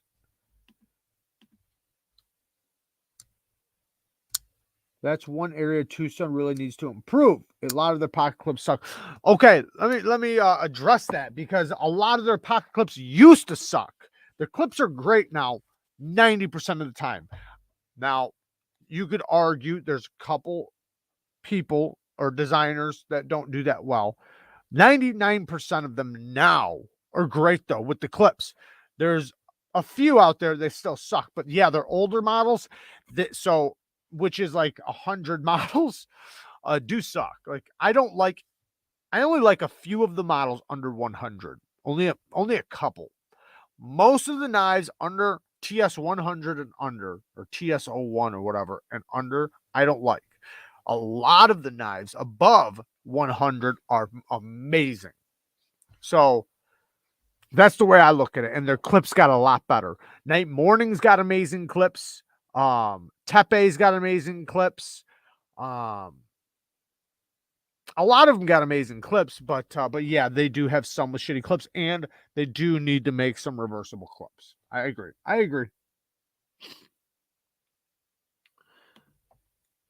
Back out of chat and hit that like. Yes, thank you, Josh. I appreciate that. Yes, if you guys don't mind, I would appreciate it if you guys hit the like button. You've been here this long, right? You've been here this long. Why not just hit the like? I guess we do have 99 likes and 88 people in here, but I'm guessing there's one of you that hasn't hit the like. Wong used to have some really crappy clips. I'm not sure now. Some of them are probably good, but yes, he used to have the worst clips. Yo, Jared, at the 200 price, what would you go with? A concept or a Wii? A Wii. Well, I, I can't say that. Let me take that back. Rewind. It depends. It depends on which model. Like if you said the Convict versus I don't know, something I don't really like, then I would say the Convict. If just depends on the model, really. But 90% of the time I would go with a Wii. But not always, not always. And the reason why, I don't know. The geometry, Wii has amazing geometry most of the time. So not and Concept has good geometry on most of their knives, but they do have some that are a little thicker. Some. Jared, why make a small light duty folder in 3V? Yeah, I know. I get that. I don't know. I could answer it like this. If it was a strong lock, a solid folder, and was a Tonto, then I would understand it. If it's a thin slicer, I mean, tougher steels you can grind really thin, and you do have an opportunity of them not, chipping and things like that. So you can be a little tougher on them. So there are going to be benefits. Like say, like with a Warncliffe, right? A Warncliffe, you're going to be able to, your tip could survive a lot better with 3V than if you have some other steel. So there are going to be some benefits. Now, take away prying out of it, because if you're going to talk about a small knife like that, it's not going to be for prying, right? It's going to be for cutting. So what are the dangers in cutting with something like that? Hitting a staple, doing utility cuts and dragging it across certain, tougher materials. So there's going to be benefits. So I could see the benefits in some cases, or in many cases, if you're that guy, right? If you're the guy who wants a small knife and you say, I have the chance of hitting staples with what I do. I'm going to be doing utility cuts and I could possibly go through the materials and hit tougher materials. Well, then, yeah, it'd probably be really good for you. But it's not going to be for everybody. Thank you, Fiend. Thank you so much. I don't even know what video that is, but I appreciate it, man. You got my back.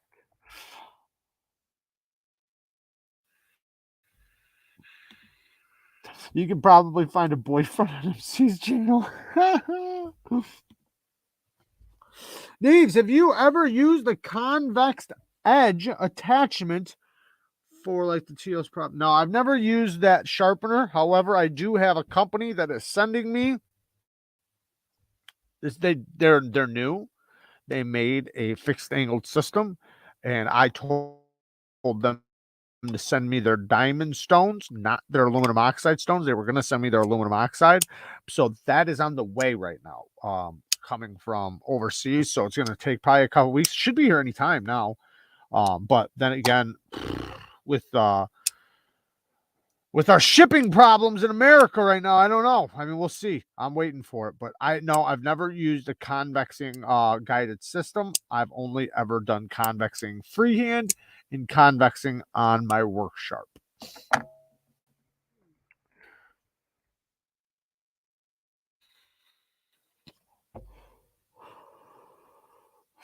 Well, that is a convexed grind that also is the edge. So that's a convex zero grind, which is a little different. It's a convex grind. Kind of like a Scandi grind, but a convex grind.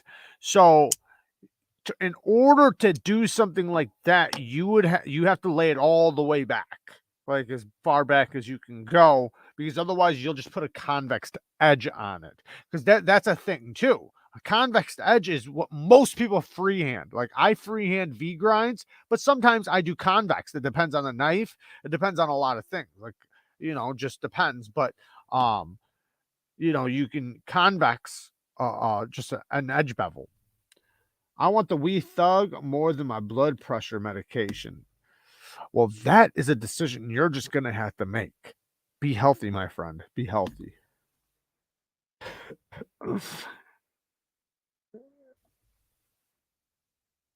Car racer? Okay. Kind of drunk, Kyle? Okay. Maybe not as drunk this time. Okay, Kyle. Kyle might be a little drunk. It's okay. We don't mind drunk in here. Oh, I am making more and more videos for Patreon members behind the scenes. Just FYI, I have 2 in the process. I just recently posted one, but I have 2 right now that are going to be going up very soon. I've already made one of them, or yeah, I've already finished, well, mostly finished. I got a couple of little bit of editing to do, and then I got another one coming up that's actually pretty cool. Tri-State EDC. Shout out to Tri-State EDC. Go give him a follow. Me and him are going to team up and we're going to pass Metal Complex. We're coming for him. Go give some views to Tri-State EDC. Here's the link. All you guys got to do is hit the link and sub. It's very easy. There's 86 people in here. I'm just going to take a wild guess and say half of them are already subbed to Tri-State EDC. So that should mean 44 of you son of a bitches should come out, go out of here really quick, or just open up another tab and go and follow Tri-State EDC. The link is right there. It's very, very simple. I know he would greatly appreciate it.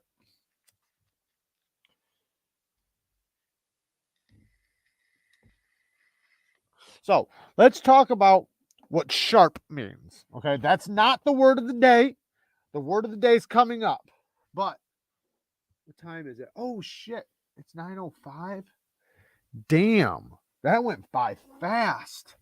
Okay, it looks like we're going to skip that one. Damn it, I wanted to really talk about that. Okay, we're just going to talk about word of the day. All right, word of the day is, oh, thank you, Samurai. Samurai subbed.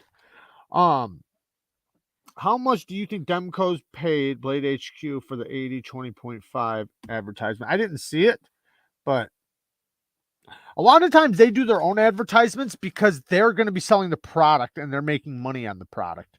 So that might have been an investment on their own, but I don't know, because they have the camera and the studio and everything already preset.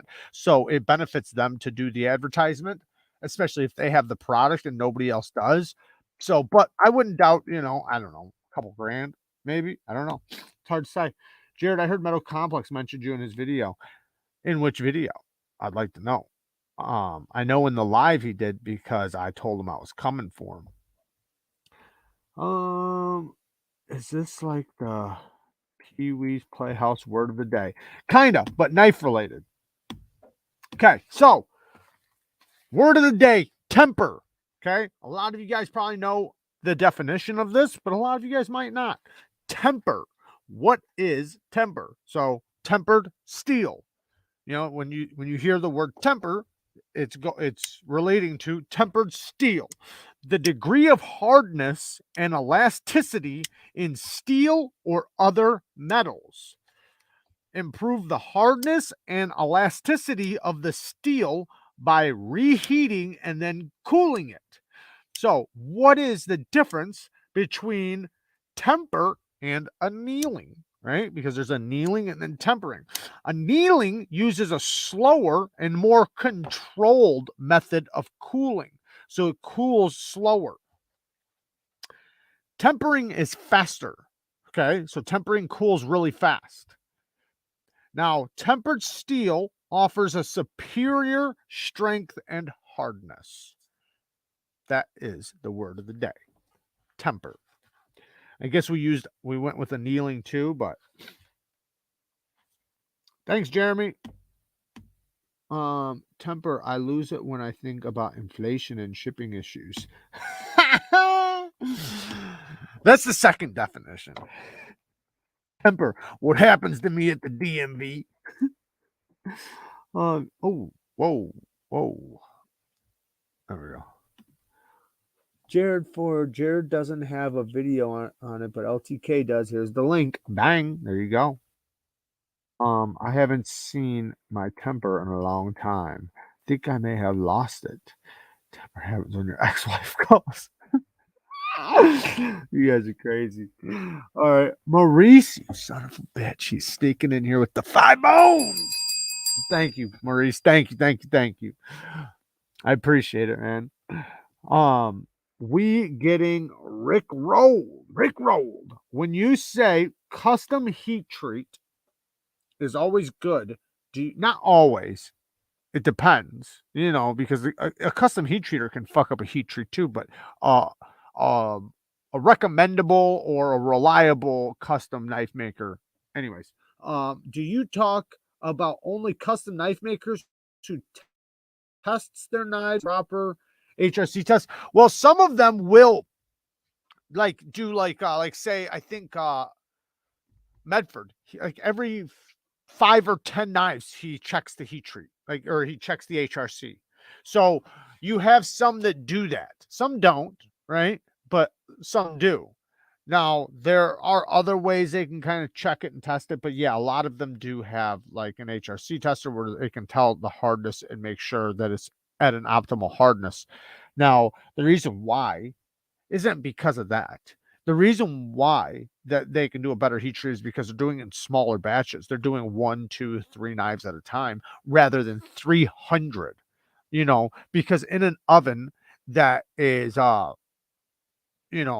putting off a certain degree of temperature, it's going to be more even. It's going to be the same on one knife. But if you have a whole bunch of knives in there, there's going to be differences. So you might have one that's really good, but you might have one in the corner that's done shitty, right?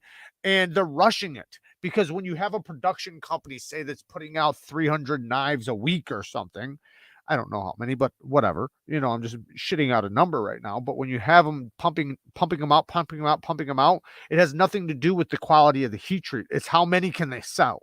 Right? When a custom maker's doing it, it's the quality of that knife. They're putting more care into that knife. Just like with anything. Sometimes you get what you pay for, Awesome, Josh. Thank you. I appreciate that. I miss President Reagan. Yeah, I bet we're missing just about any president right now. My first front flipper is a 520. I'm still not great at flipping it with my index finger, but I'll learn eventually. Yeah, sometimes it does take a little time. That's why it's kind of good to get something like this, like the McKenna at first, something that's very, very easy. It's hard to fail this thing. It's hard not to be able to do this. Like I handed, there's a couple knives I've handed to people that have never front flipped anything, and they grabbed it and were able to do it because how easy it was. So some knives are just very easy. Even that new, what's that new Civivi?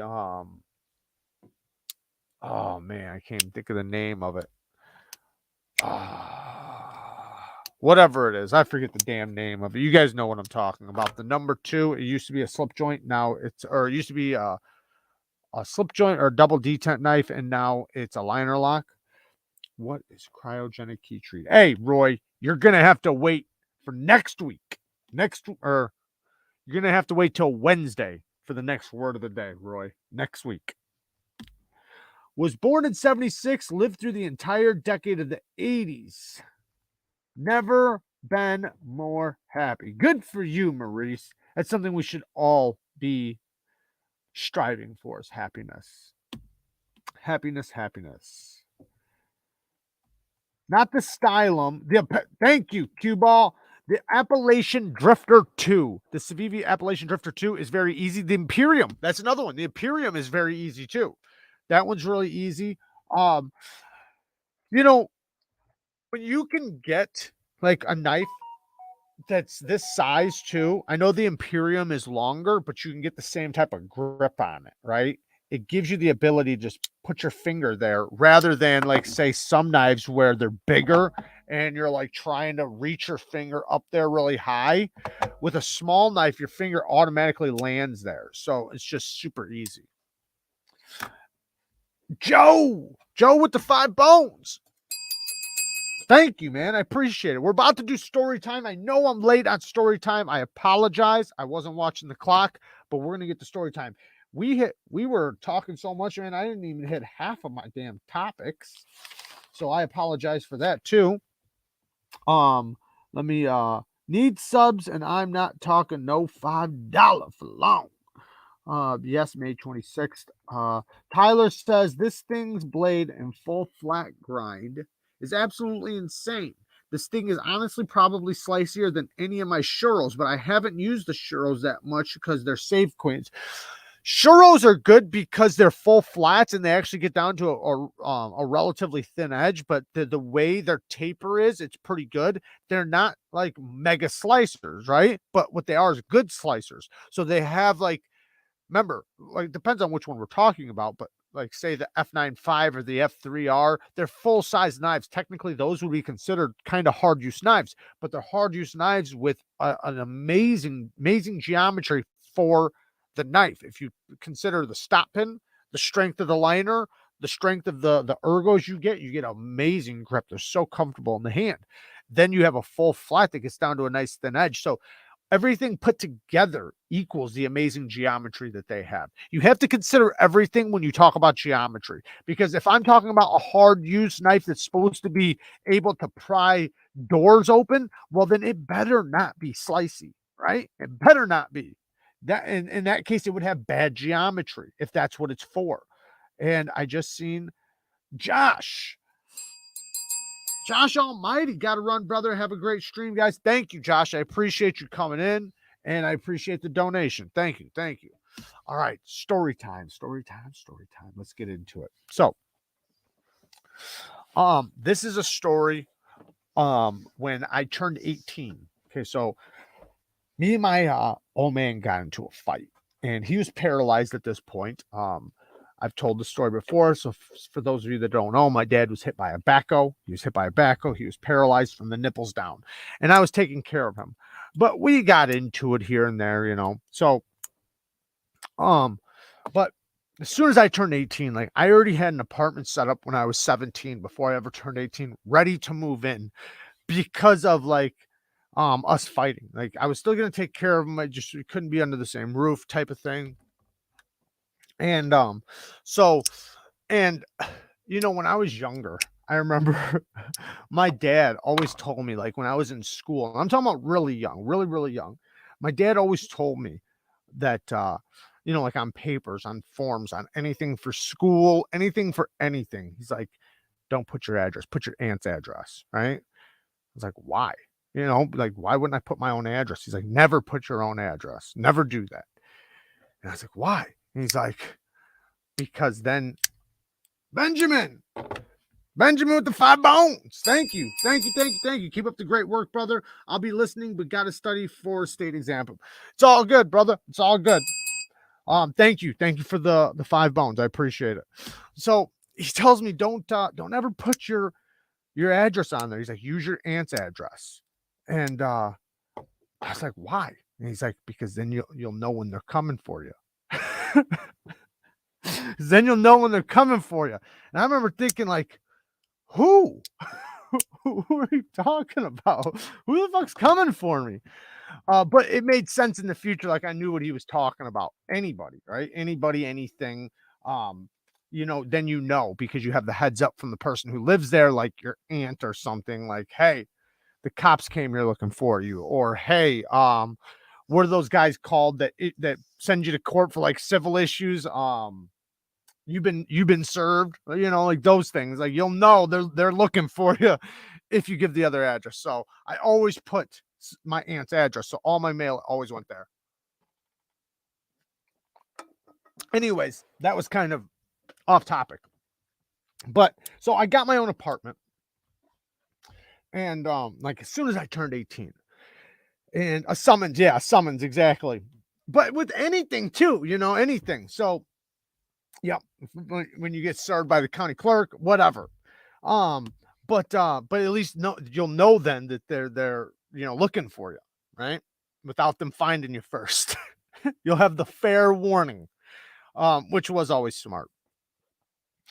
Anyway, so I got my first apartment, and I'm 18, fresh 18, just turned 18, got my first apartment. I'm happy as hell, right? It's not a nice apartment.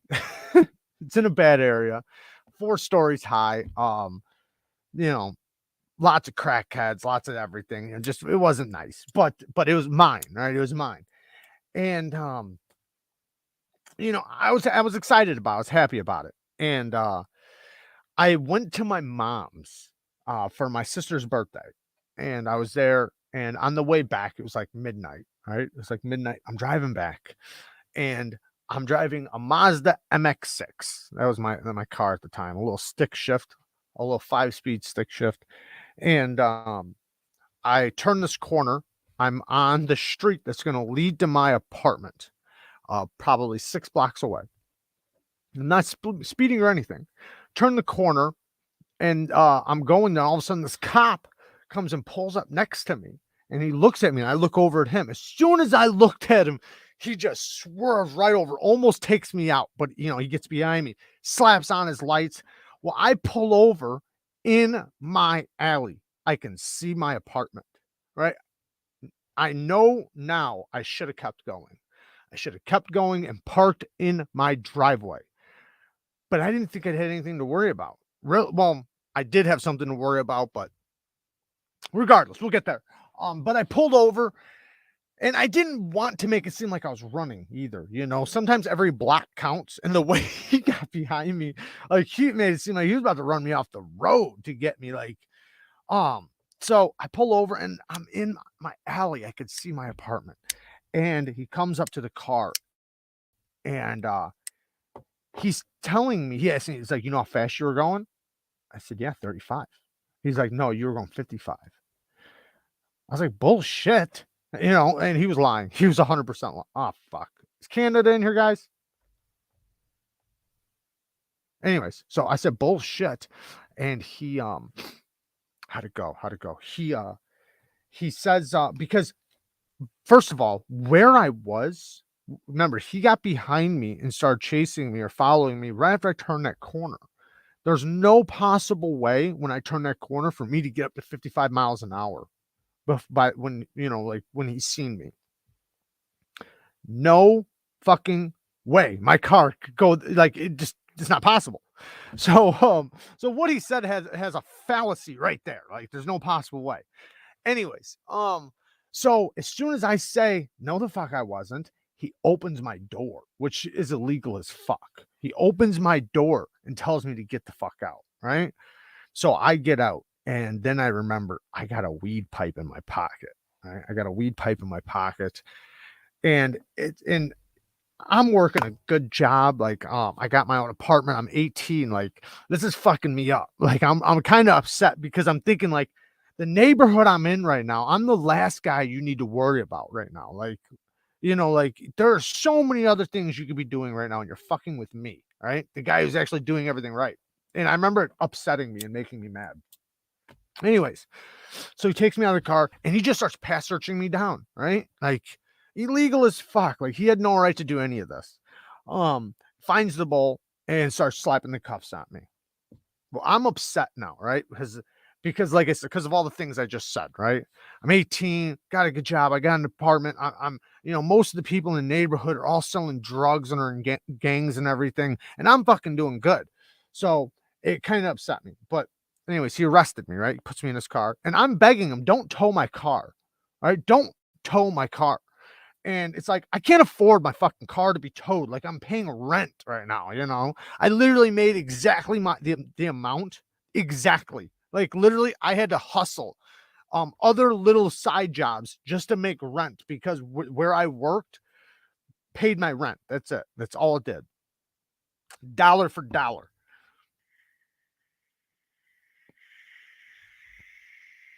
Sorry if Canada's in here. I'll slow down.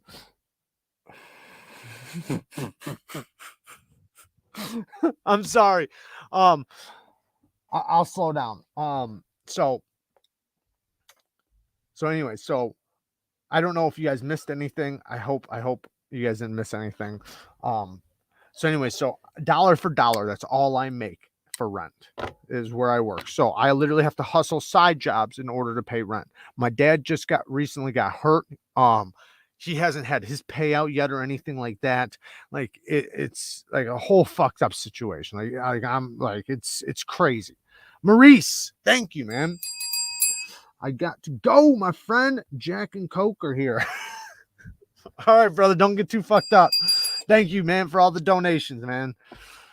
I appreciate it, man. I appreciate it. That was a lot of money tonight, and thank you so much. It really helps the channel, massively. So on the way, or no, he refuses to not tow my car. I'm like, my apartment is right there. I'm like, you don't understand. I can't afford to get my car out, man. Like, I can't even pay. I can barely pay rent right now. Like, you're about to force me into dope dealing or something, right? Because I'm not going to be able to get. I need my car. Like, I need it. I have to get to work. I have to take care of my dad. I have to do all these things. And mind you, I'm getting my own apartment, so now I have to drive to my dad every like day, all day, constantly. Like, it's crazy. Anyways, he's like, fuck you, and he tows it. I'm so pissed off. Like, I'm so mad now. I'm heated. I'm fucking heated because, like I said, he's messing with me of all people. Like, if anything, he should have threw the bowl on the ground. It wasn't a gun. It wasn't a sack of dope. It wasn't, heroin. It wasn't anything bad. It was a weed pipe, right? It's a misdemeanor. It's a misdemeanor. Like, it doesn't even make sense. And he illegally searched me and ripped me out of my car. So, anyway, he starts driving to the police department, right, to arrest me, and starts fucking driving all over the sidewalks, through people's yards, behind signs. And it's just like, remember, I'm in the back with my cuffs, and he's slamming me from one side of the car to the other, just bam, bam, bam. And he's fucking me up in this car, slamming on the brakes, bam, hitting my head on the cage. He's just messing me up on purpose. Right. And I'm not really being a dick. I'm not. Like, I'm being pretty cool, but I'm mad though. And I'm asking questions because now he on the exact same road, right? Oh yeah. He also blamed me for not having a seatbelt. That was another thing. So he's driving, no seatbelt, and he's going 65 on the same exact road. I said, oh man, isn't it a coincidence? You're going 65 with no seatbelt. And he was like, he's like, I'm the fucking law. I can do whatever I want. So then he, is doing the same shit, slamming me all over the car, just beating my ass in the back seat without touching me. Zach, thank you, man. Crazy Pipes, love the stories. Thank you, Zach. Shout out to Zach's stuff. Go and sub to his channel. Please go sub to his channel. I'd really appreciate it. Best dude in the community. I'm gonna leave that up there. So he's doing all this shit to me. Now we get to the police department because the police department's not that far. So he, and like I said, he was going in ditches and like doing all kinds of dumb shit, like illegal as hell. Everything he was doing, speeding, stopping fast, going in yards, going in ditches, going behind the signs, like to turn corners. Crazy. We get to the police department. Now it's time for fingerprinting and everything, right? So he's fingerprinted me, and this is my first time going to jail as 18. Like, I had been to jail before when I younger. I had did a couple years on probation and everything, but this is my first big boy experience, right? So I'm in jail, or I'm going to jail, and he's fingerprinted me. But when he's fingerprinted me, it's the old school way. Now they use it's like a computer where it like scans your fingerprints. You just get them wet and you put it on this screen, and the screen scans it. But back then it was ink, so he's inking me, right? And he's telling me to relax. He's telling me to relax, right? And he's got me like cuffed too still. So he has one arm cuffed and he's holding on to it. And he's got my other arm aggressive as all hell. Well, then he starts like smacking me around with this ink hand. Now I got ink all over myself.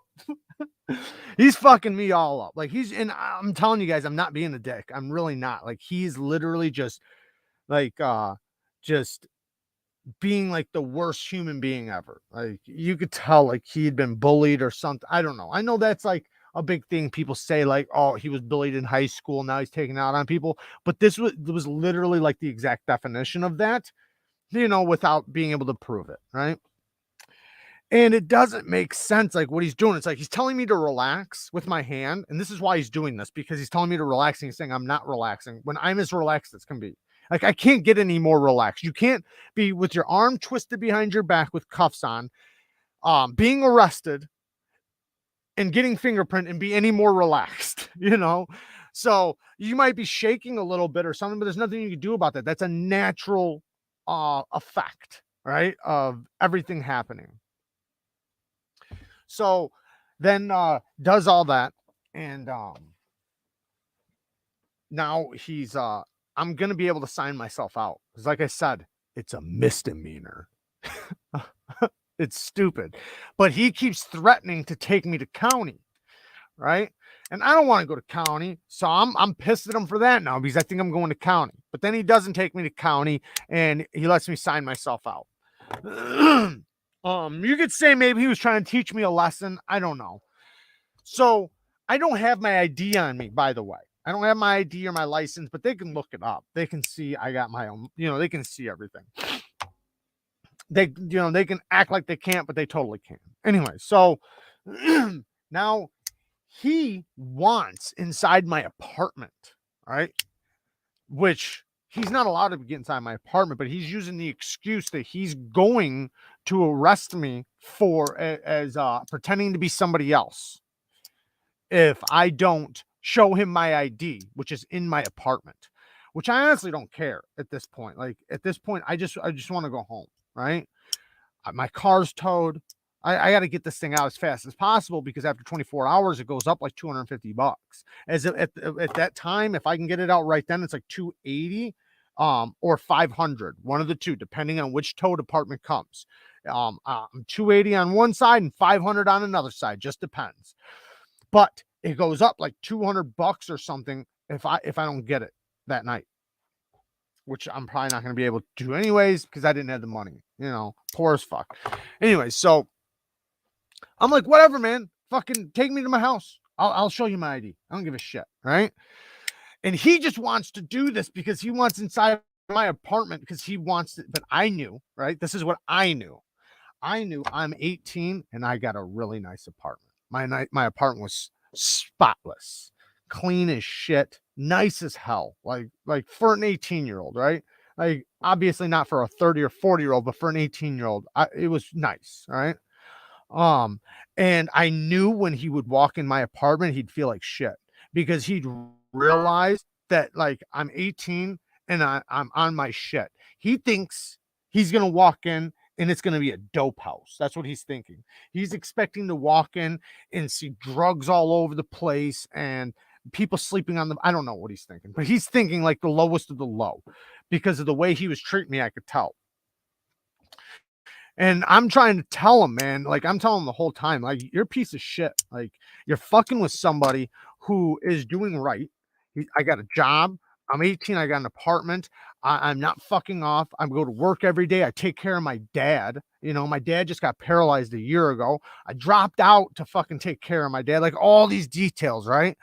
And I'm telling him that. I'm like, you're a pussy. Like I'm telling him this stuff. Like afterwards, after all this, right? This is on the way to my house now. I'm done. I've already signed myself out. I have nothing to hold back for. And I'm telling him like you should be out fucking catching gangbangers and killers and murderers and shit like that. And you're out here fucking arresting 18-year-olds that are doing right for paraphernalia. Like, how pussy are you, right? I'm saying this shit. Well, then when we get to my apartment, he winds up going up the stairs. Elevator, right? And they're like acting like I'm going to run or something. It's two guys, right? And I already knew it, right? As soon as I open my apartment, they're just going to be stunned, right? And exactly that. I opened my apartment door. I grabbed my ID because I knew where it was. It was sitting right there on the counter, my wallet. I opened the door. I didn't let them in, by the way. I wouldn't have never let them in. I opened the door and they're in the doorway, but they can see clear as day. A spotless apartment, right? Like you can smell that it smells good, right? Like everything. And I show him my ID. He sees it. And then he just looks around, doesn't say nothing. And I seen his face like kind of drop, like humiliated, kind of like, I just like fucked this kid over. Like I just ruined this kid's life, because now he's got a tow bill. He's going to have to go to court. He's going to have a paraphernalia charge. He's, you know, like, these are all the things that lead somebody into, um, you know, doing crime, or not even just doing crime, but into a bad spot, not being able to get out of the system, right? Because now it's like I'm going to have court case after court case to try to either fight this case or take it on my record. And once I take it on my record, now it's going to affect me down the line, even though it's just a paraphernalia misdemeanor case, but still, it's just a point. Like, did you, like, all the things you could have had calls for and could have did tonight? This is what you wanted. This is what you wanted. This was your big hoorah. This is your high five tonight, right? You fucking beat up a kid in the backseat of your car and in fucking processing, and you know, and towed his car, wrecked his life, and it fucked me up. I didn't get my car out till the next day, costing me every penny I had. I wound up having to do some gangster ass shit probably to get the money. I don't remember. I'm sure, though, I have no doubt the things I did to fucking get the money to pay that off. But yeah, that's the story. We're at 9:35. I see we're at the end of the show. We'll go about 5 more minutes just because the story did take a little while. Man, wish they would do that for us, though. They have us working 6 days a week, 10 to 22 hours a day. Feels like I'm dreaming by Friday. I know what you mean, man. I know what you mean. I didn't sleep one time for an entire year, and that's no joke. That's no joke. Literally, an entire year I didn't sleep. People say it's not possible. Oh, it's possible. You sleep during the day out of nowhere. Like, you'll be sitting somewhere and you'll just, and I had sleep paralysis. So I couldn't sleep. Every time I tried to go to sleep, I guess it comes from anxiety and shit, and like stress. Stress is what actually causes it. But every time I would close my eyes to go to sleep, I would get sleep paralysis, night terrors. So for an entire year, I didn't sleep. I might have got like 10-minute cat naps during the day, like on the job, but that's it. At night, I didn't sleep. I just couldn't. People would wake me up, like, because like when I would try to go to sleep, I'd get you know, the sleep paralysis, and I'd have people on top of me just slapping the shit out of me, trying to get me to come out, because like it seemed like I was like dying, you know.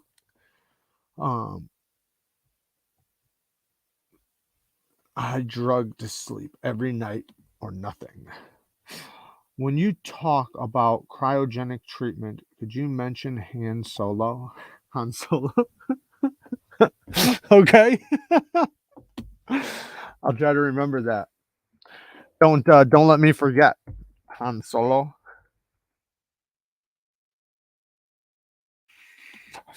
Yeah, I'm glad too. I'm glad too. I'm definitely grateful.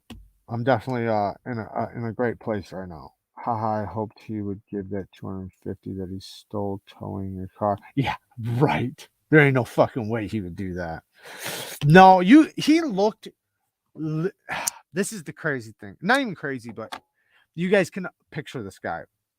Like 5'10". He's got glasses, dark hair, and he literally looks like the kid who was bullied in high school.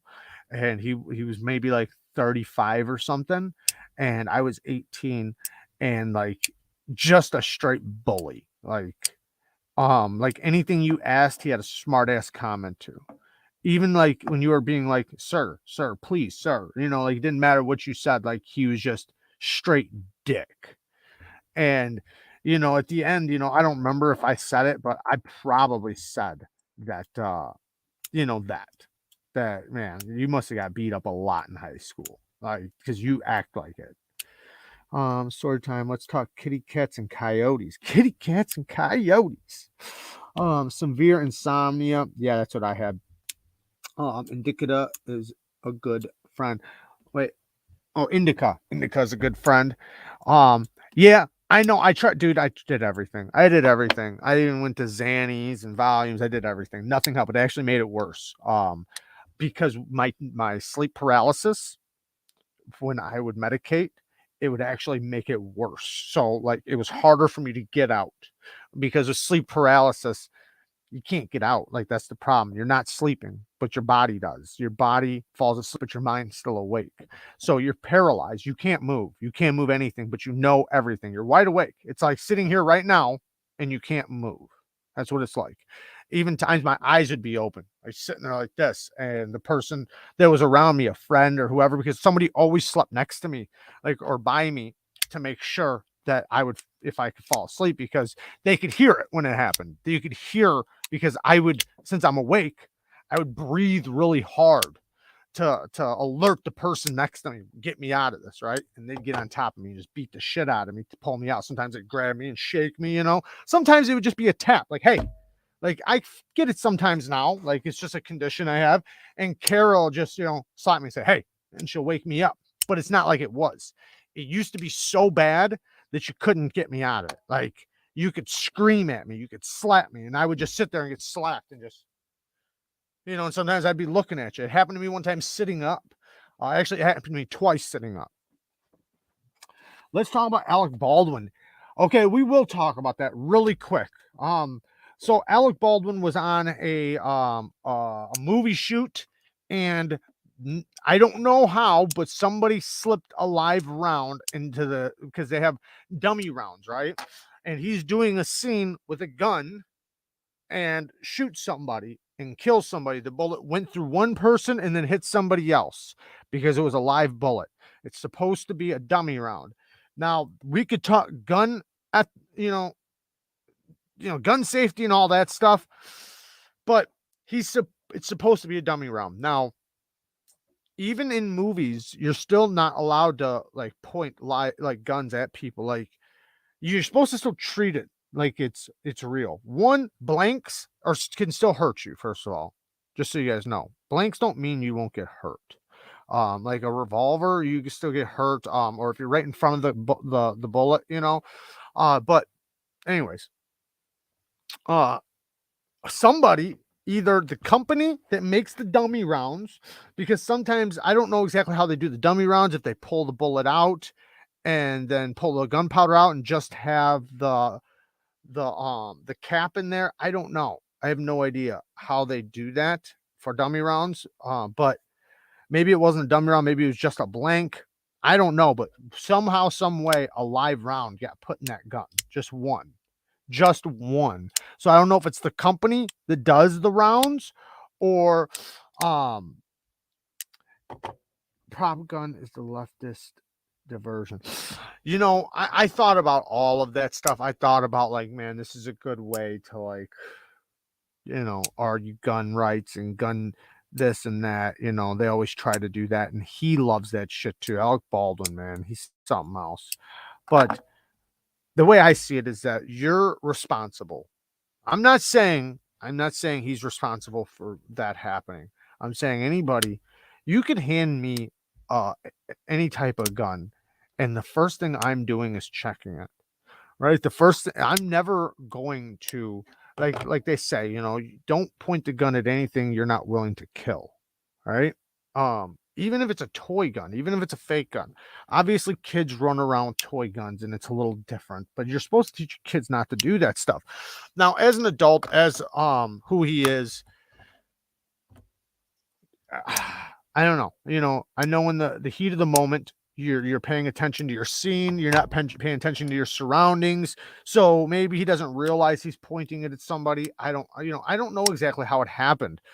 For all I know, he could have just been holding it, or it could have been just picking it up. I don't know. I don't know if he was pointing it for a reason at that person, but supposedly it wasn't somebody on the set. It was somebody like the filming person or something, or like, I'm saying it wasn't somebody that was also an actor. It was somebody else, like somebody working for the production company or something. And they must have been very fucking low budget, because who the hell does, what I mean? Like, all those little safety things, they use sometimes real guns with blanks, and sometimes they have fake guns that are just fake. So when you have real guns with blanks, which it obviously was, right? It obviously was a real gun and with blanks.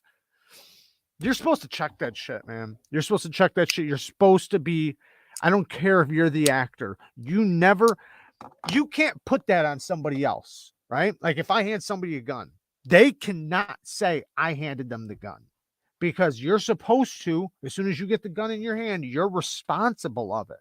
So it's your duty to check the gun. I see Canada's in here. It's your duty to do all that. That's gun safety 101, right?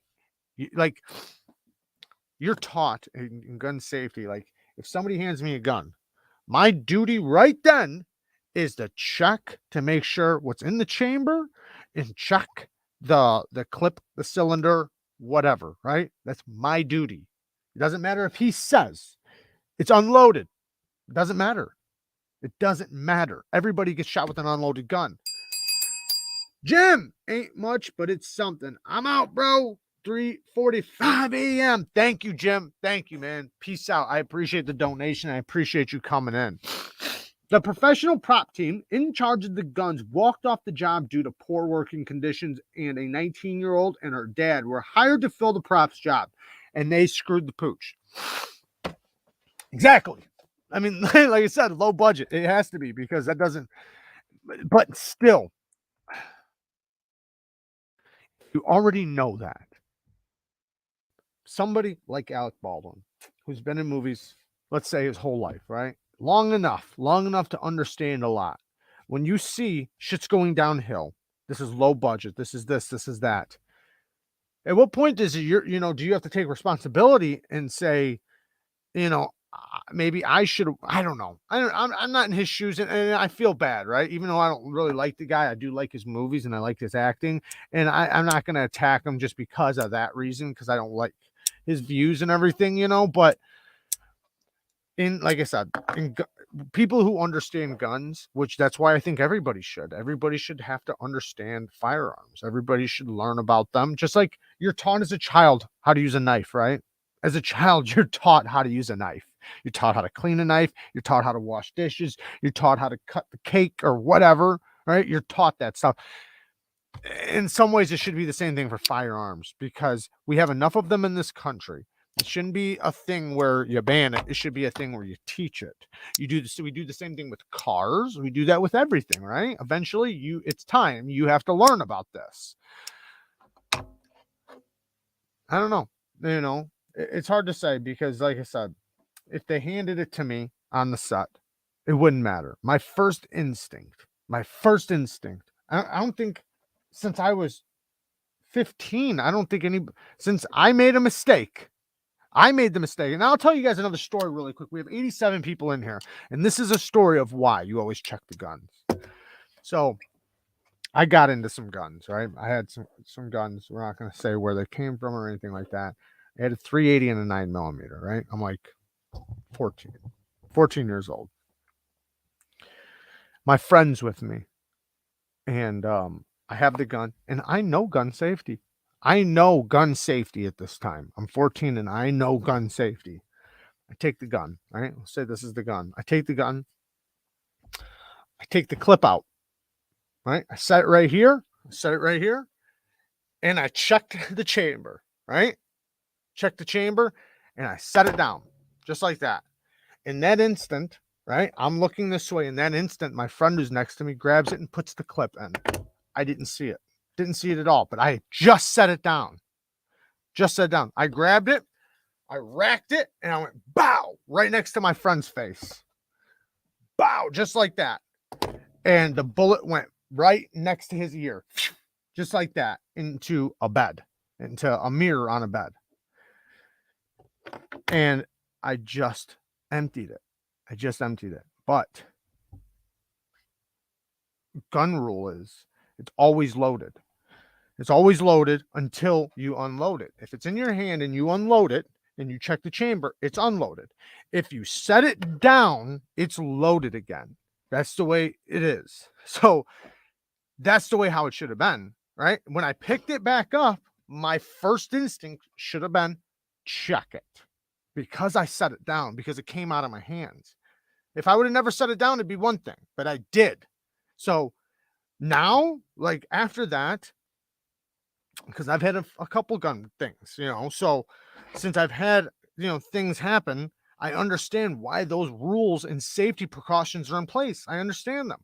That's why, like now, like if I did that and I set it down, my first instinct as soon as I picked it up would be to check it again. Right? Unless if I know, like it doesn't matter if you know, right? Like it's loaded. There's one in the chamber. I don't have to check because I know. Do you know what I mean? That's different because now I'm going to treat it a certain way. But if I'm going to pick it up and treat it like it's unloaded, I'm going to check it to make sure. And that's why, those gun safety precautions are in place. And when you've learned them and been through them over and over and over and over, you treat it as such. And I don't think honestly he meant to do any harm. Obviously, it's just a shit production team and everything else, but it sucks, man. That's what you get when you got a bunch, I don't know. I'm not going to say that. I was going to say, that's what happens when you have, people on set that don't know what they're doing or people that don't understand firearms or whatever, but it's hard to say that because in reality, accidents happen, right? Accidents happen. If I would have killed my friend, that would have been 1,000,000% accident, a 100% accident on me, my fault, 100% my fault, but it still would have been an accident. So, John Powell says, I had a 9mm at 15 years old and hid it from my parents until I was 21. I know what that's like. They were a 9th chamber. That's why all the safety people walked off the set before it happened. Yeah, that's when the safety people walk off, everything should stop. Do you know? I don't know if it still would have happened with the safety people there. Probably not. That's why they're there. But I mean, what are you supposed to do? Do you continue? I mean, think about it. Your safety team leaves and you say, fuck them. Let's just continue making this movie. We don't need a safety team. No, you don't do that. You stop production and wait till your safety team is back or hire another safety team. In reality, I guess I'm speaking from, my little place, right? But I would think that that's how productions and movie productions and big corporations and everything would go. But, I guess we're not all perfect, right? Ninth Chamber says no way it was an accident. Besides, there were at least 4 protocols would have had to have been ignored. That's what I'm saying right now, is that like all the things I just listed, that's literally ignoring multiple protocols in order for that to happen. Where did the live round come from? Who the fuck puts a live round even in the vicinity of a production that's supposed to be using blanks? And then another thing, on movie sets, you're not supposed to point them at people, right? That's even with blanks. With blanks, they don't point them at people because people actually can get hurt from a blank, right? If you're really close, even if they're farther away, like they're supposed to get the angles and make it look like you're pointing at the person, but you're really not. Now, like with like some of those scenes, like John Wick and shit, that's different. Like those are dummy guns, right? Those are dummy guns. They can't possibly shoot. But when we're talking about a real firearm with a blank, you can't point those at people. And I think even in a lot of instances, you can't even with a dummy gun because they don't want you to get in the habit. Now, I'm never on a movie set, so I don't know how many protocols they ignore. Also, he was a producer. Sadly, it was his personal firearm. Supposedly, it was his personal firearm. I didn't hear that. I don't know. I don't want to spread any information. I have no idea. I heard it was a movie set gun, but I don't know. Baldwin was the producer. He should have stopped it. Well, he was the shooter. So yeah, like that's why I'm saying like at some point, like it's got to fall on him, right? If he's the producer, if your safety team left and you continued, if a live round wound up in a gun in your hand, if you're holding the firearm with a live round and you pull the trigger, you're responsible of that trigger pull. Now, I'm not saying there aren't some situations where it's understandable, right? But it's just hard for me to like I said, I've been in a situation, so I do understand it. But even in the situation I was in, that was my fault, right? I take responsibility for that.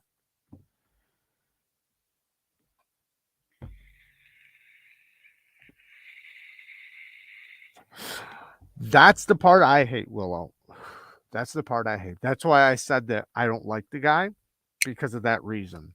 He exploits the movies and makes money off of looking like a badass in movies with firearms and stuff, yet doesn't like firearms.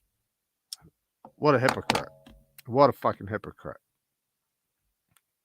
Yeah, I don't. Yeah, Brandon Lee. Brandon Lee died the same way on the movie set Crow. I think it was Crow Part 2 he died in. Yeah. Yeah, Fiend. Someone said it may have been out of his personal collection since he was a producer. He brought it for the movie, and I don't doubt that. That's why. But that's common though. It's common to use real firearms in movies. They just use blanks. That's common, but it's your responsibility to have blanks. It's your responsibility to ensure there's no live rounds. It's all your responsibility, especially when the safety team is gone. If you let the safety team leave, I mean, you're an asshole, right? Like, why did they leave? Because they were, they must have left because people were not listening. Imagine being the safety team and saying, I'm fucking out of here, right? Something went wrong on set that made them so mad. Either one, they weren't doing what they were saying, they weren't taking the precautions they were saying, or they weren't being paid. Those are the only three things I could come up with why they would leave, or it was time to leave. But if they're walking off set, it's for a reason. And he's responsible for that because he's the producer.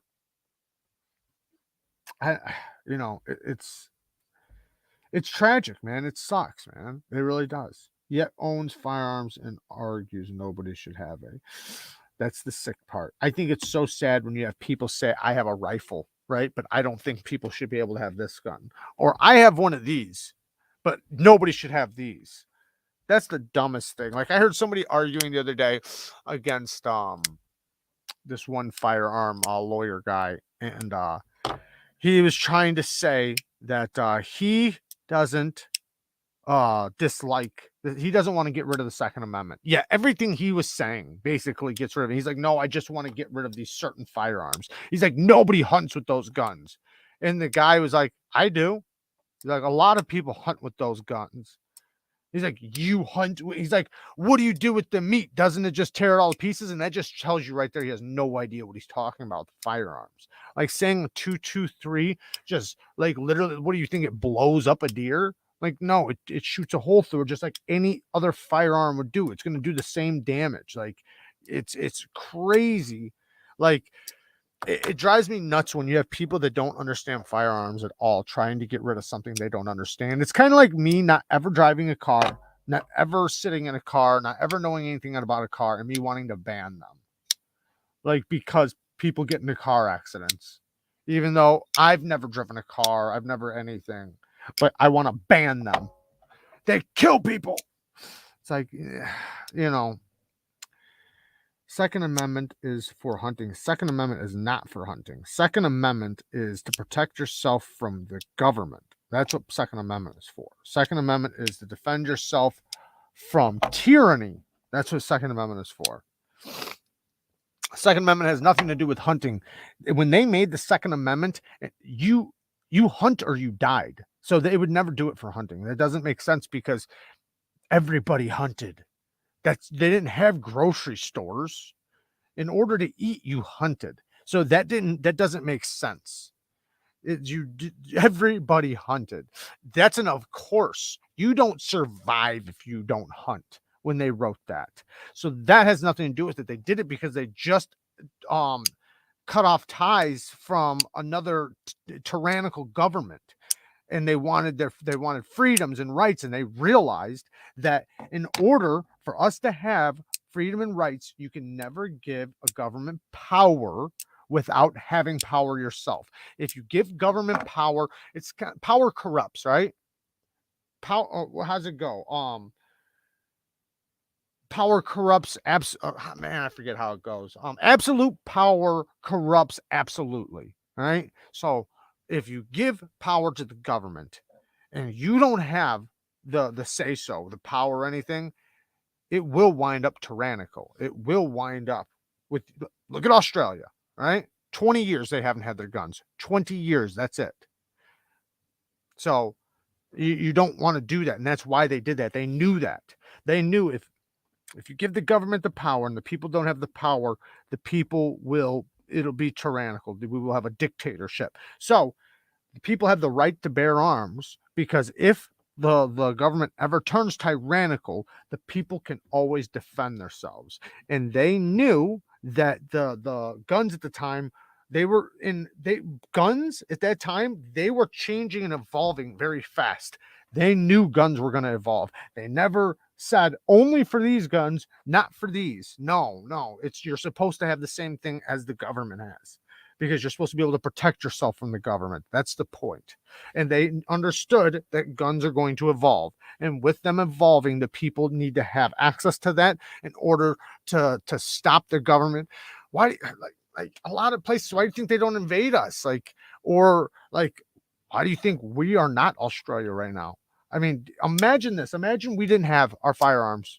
What do you think Biden would do right now? If you guys are going to be honest with yourselves and honestly be honest, our houses would all be invaded. We'd be in camps, and whoever didn't get vaxxed or whatever, and even probably people that got vaxxed. Like, you can imagine, we would be Australia right now if we don't wind up turning into him. Because with our luck, he's going to wind up making them. I'm not going to get into it. This is going to get too damn deep, and I'm going to start getting crazy on this bitch. Take away firearms, and the people can't protect themselves from the government. It was a written safety clause, right? Because, because like self-defense to me is common sense, right? Being able to defend your family, that's common sense. Being able to hunt for food, common sense. But being able to protect yourself from a tyrannical government, that needs to be a God-given right, because otherwise you're not going to be able to just look around, look at history, look at everything. It drives me nuts that people don't know what's going on around the world, or what has happened around the world, or, it happens every time. Like, when they take the guns, they wind up becoming a dictator. They wind up becoming tyrannical. Just like a lot of different things when it happens. Like, you pass certain things, you can be guaranteed that something else is coming after, because there's only one reason. If you think they care about you and crime and all that, you're out of your fucking mind. They don't care about that stuff.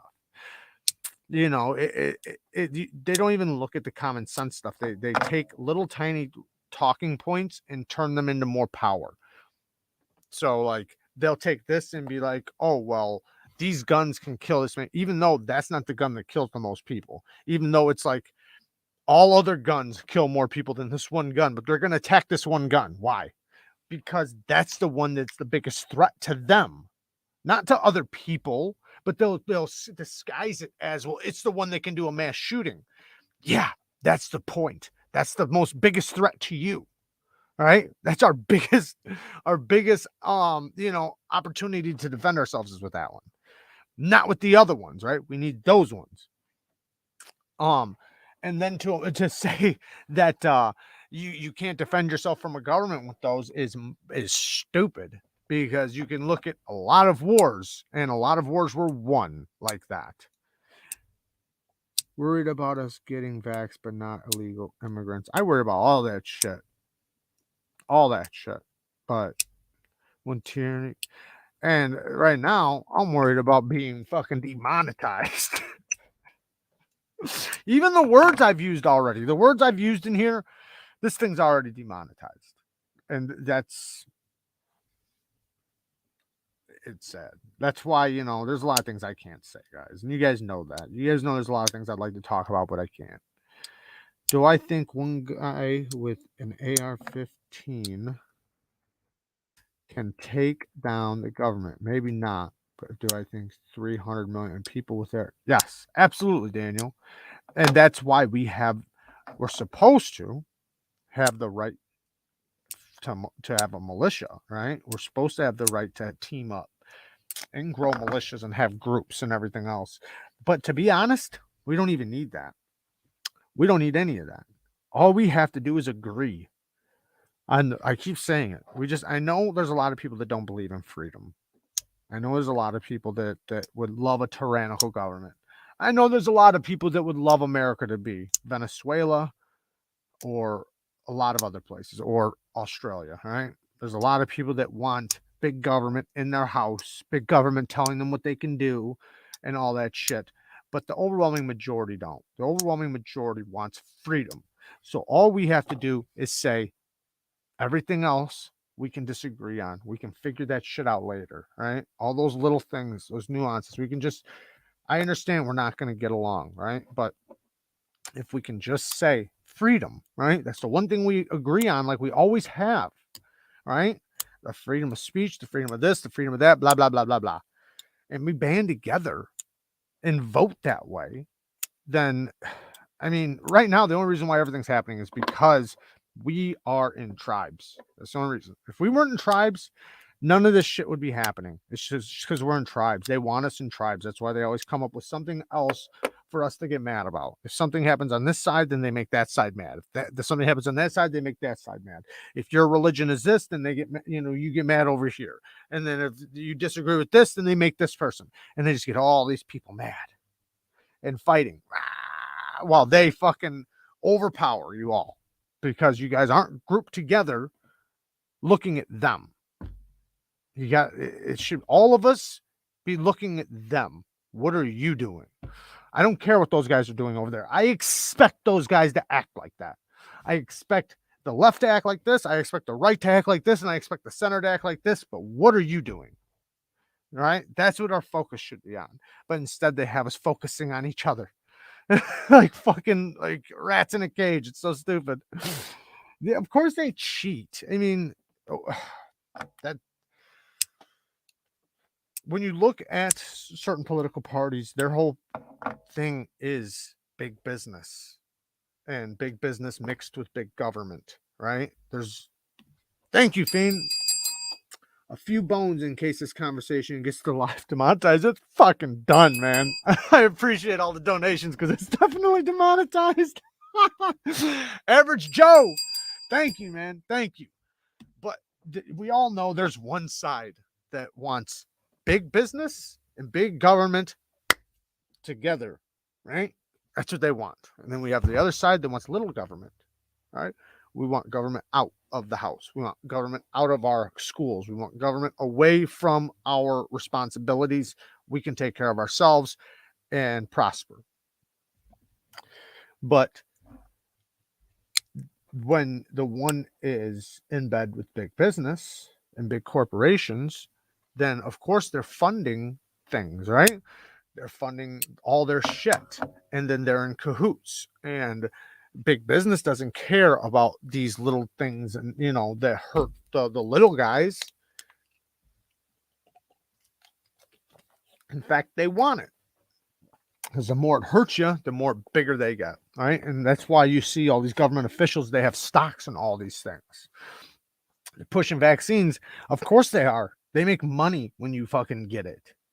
Like you have FDA mixed with pharmaceutical company, and you have the government officials with stocks with the pharmaceutical companies and all these other companies too, not just them, but all these big ass companies and shit. Why do you think on TikTok that Nancy Pelosi has her stocks and shit and everything she invests in?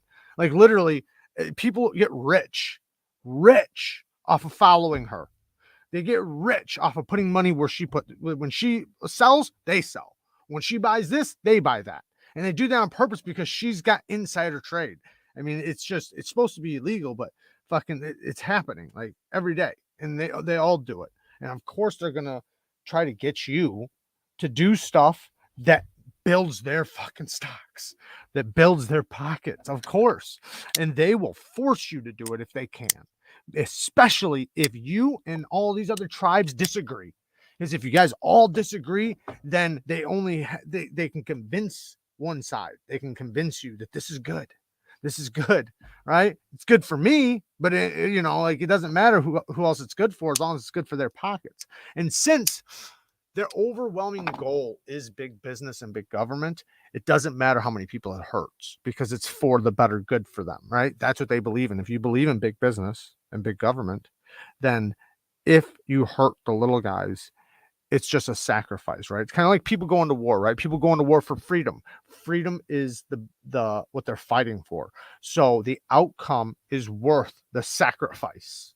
That's the way they look at growing big business and big government, right? It doesn't matter if this hurts these people, because the more money that our government makes, and our pharmaceutical companies and all these fucking big businesses make, the bigger the government gets, because they're all tied.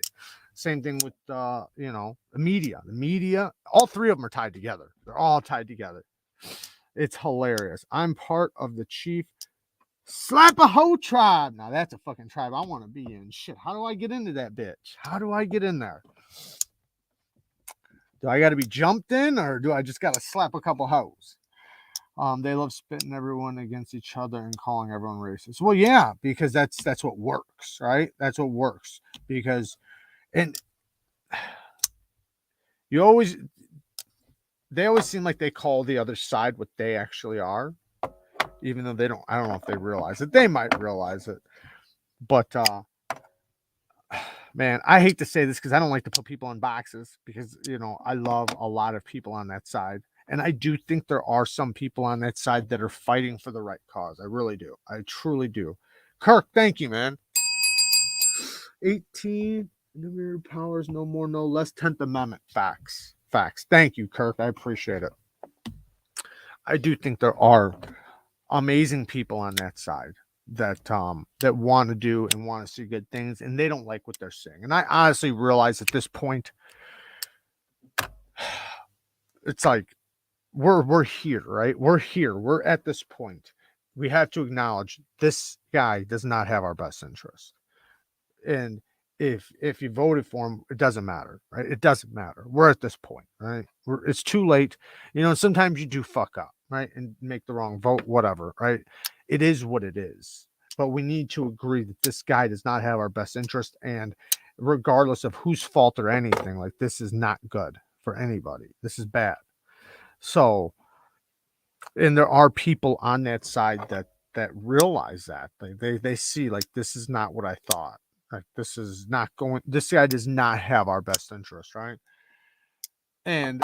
But if you look in history, and you go through history, right? You can go through history from slavery, Jim Crow, to everything bad that's ever happened in our country. It's all been done by the left. I'm sorry if you guys are on the left. I'm sorry if you don't understand that, but look it up. Go through fucking history. Go through history. Like, you can go all the way to slavery. I think only 8 Republicans ever owned a slave. All the rest were the ones pushing slavery. Republicans ended slavery. Jim Crow, same thing. Planned Parenthood, fucking everything. There's not much. Even like the welfare system, fucking prison systems, and so many things. And I'm not saying that the right hasn't fucked shit up too. I'm saying the majority, right? The overwhelming majority. And in history, when we go back in 40 years and we look back right now, there's going to be one side that doesn't realize it right now, kind of like the Nazis. They're going to look back and they're going to be the bad guy. It's like, what fucking side are you on? Right? What side are you on? Like, really think about it. Imagine, is the guy who takes away the freedoms the guy that's on the good side or bad side? The guy who wants to take away your firearms, is that the good guy or the bad guy? The guy who wants to take away or to put mandates in to force things into your body, is that the good guy that's good or bad? Like, Hitler did the same thing. Let's remember that. All these things, all these fucking things, like, they're never on the right side. It's always on the bad side.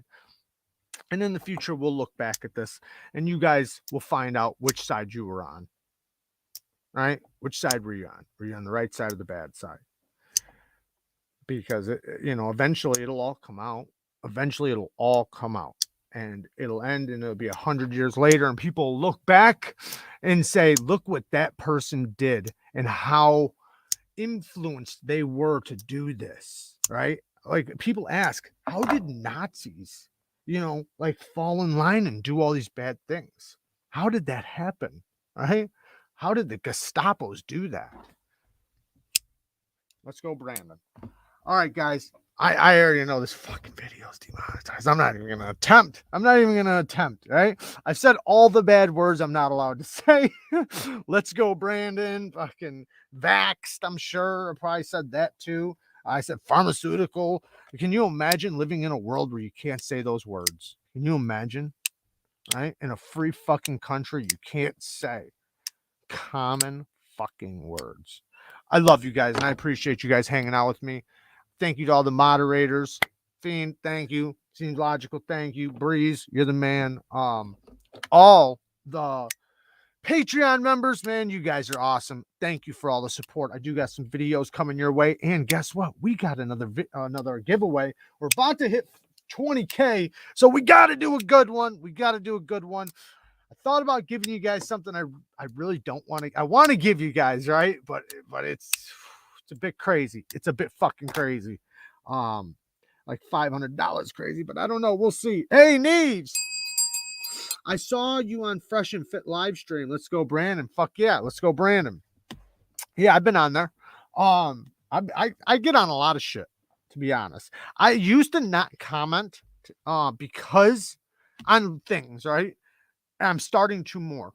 One, I didn't want to because I know YouTube watches, and I don't want them to tie me into a group and then take this down and attack me here, attack me in my outlet, my knife channel, which I know they do that. They do.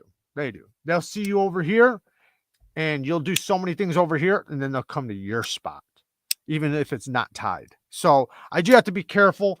But I do like to think, man, I don't want to be silenced. I don't want that. That's if people are doing that, then you're the problem, right? Like I always tell people, like with the stupid shit, like doing these things that don't make sense and are not logical. They're really not. I hear people literally agreeing to things that they know are factually untrue. You're the problem when you do that. Stop doing that. Like if we all stopped, look what happened like with the airports. Right? They stopped. They just said, no, we're not, no. And there was nothing they could do. Right? They had to say, okay, but we're not going to hire anybody else that's not vaxxed. So eventually everybody there will be, but not for the time being. And until we say no about this shit, it's just going to keep going. It'll just get worse. There'll be another thing. It will not end. I promise you guys, it will not end. It's not like it's just this and then it'll be over. Do you know how many trillions of dollars the big companies, big pharma, all these big companies, a lot of people in government have made over the last year? It's you think it stops. It don't stop. I love you guys. It stops when there's war. I love you guys. Peace.